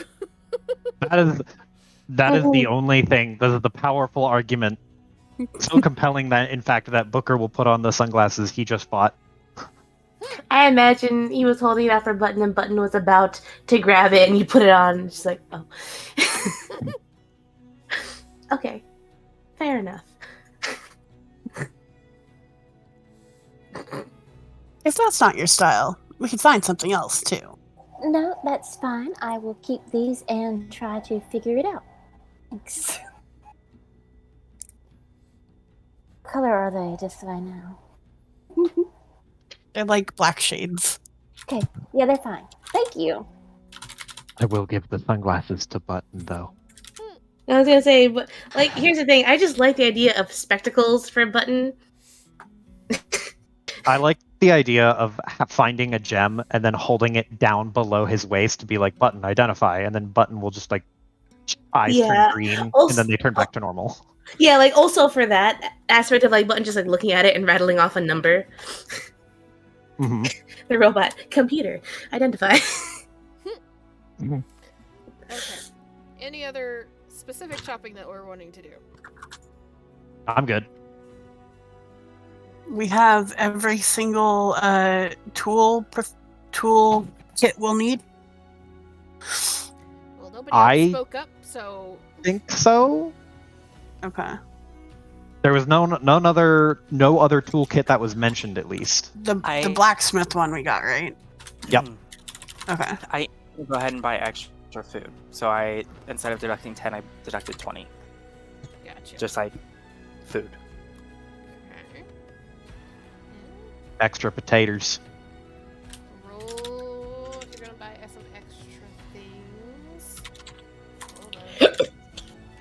Roll me 2d100, Cody. Oh.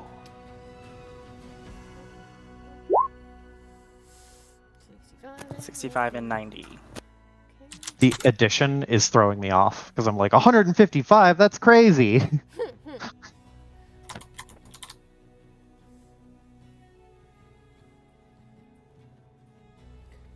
where is this?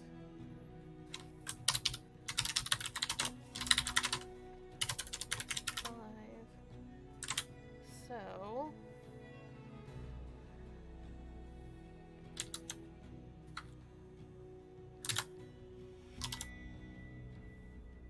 In buying some additional things, you find that you have acquired 2 bottles of a specialty alcohol on the Rock of Bral called Yeti's Yowl. It's a kind of minty green drink that, if it is served cold, will grant the drinker advantage on saving throws against cold damage for an hour. So essentially 2 servings. And Alright, y'all, I got our elemental bases covered. Hell yeah. and then let me see here.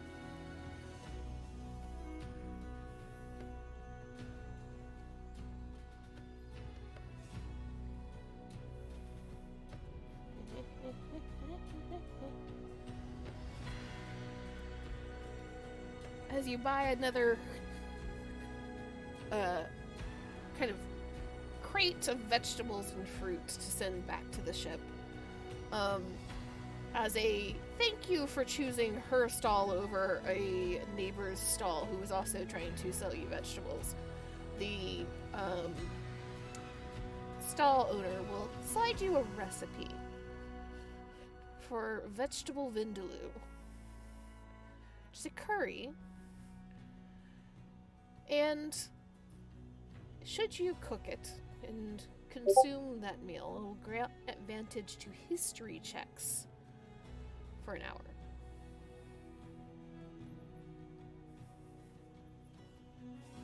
You said advantage on history for an hour. Yes. Weird. Dope. The But cool. chef's class sounds so fucking cool. This is not attached to the chef's class. This is something else I found that I'm going to add to the chef's class. Oh, but you all just wait until we do weapons. And the Yeti's Yowl is, if served cold, will grant creature advantage on saving throws against cold damage, right? Yes. Okay. So make sure I had that right. Essentially 2 servings of that, and now Finn also has a recipe for the vegetable vindaloo. Okay. Did we already hit a jewelry shop? I can't remember. We did not have a jewelry shop on the list, as I thought. I was not informed of the jewelry shop. Oh, okay. There Never was mind the- then, I guess. The What do you want from the jewelry shop? Oh, just wanted to see if there's anything cool. Straight up with you, I don't have any specialty jewelry right now. Then there's nothing cool. We're good. There's been a lot of magic items being thrown around this session. yeah, it's great. Yeah, Can you send me the pot details? Yes. Thank you. But with that being said, we're going to end it here as you all make your way out of the Great Market to go do other things. The great shopping trip is done. Yeah, now we go to the Lesser Yeah, Market. we did it. No. More shopping. If you guys next session come in and say, okay, now we're going to the Lesser Market, and say, okay, session done, over with. We'll see you in another 2 weeks. Canceled. One day, Button will get to Elmander's star charts. One day. You get to it next session. Like, that's not part of any of the Yeah. markets. That's its own thing. That is a special okay. thing. I figured that was still lumped in with the. No. It's Okay. down at the bottom of the map. Because we're all up here, Star Charts is here. Ah, okay. Eventually, it's probably going to be too expensive to afford any of them, and also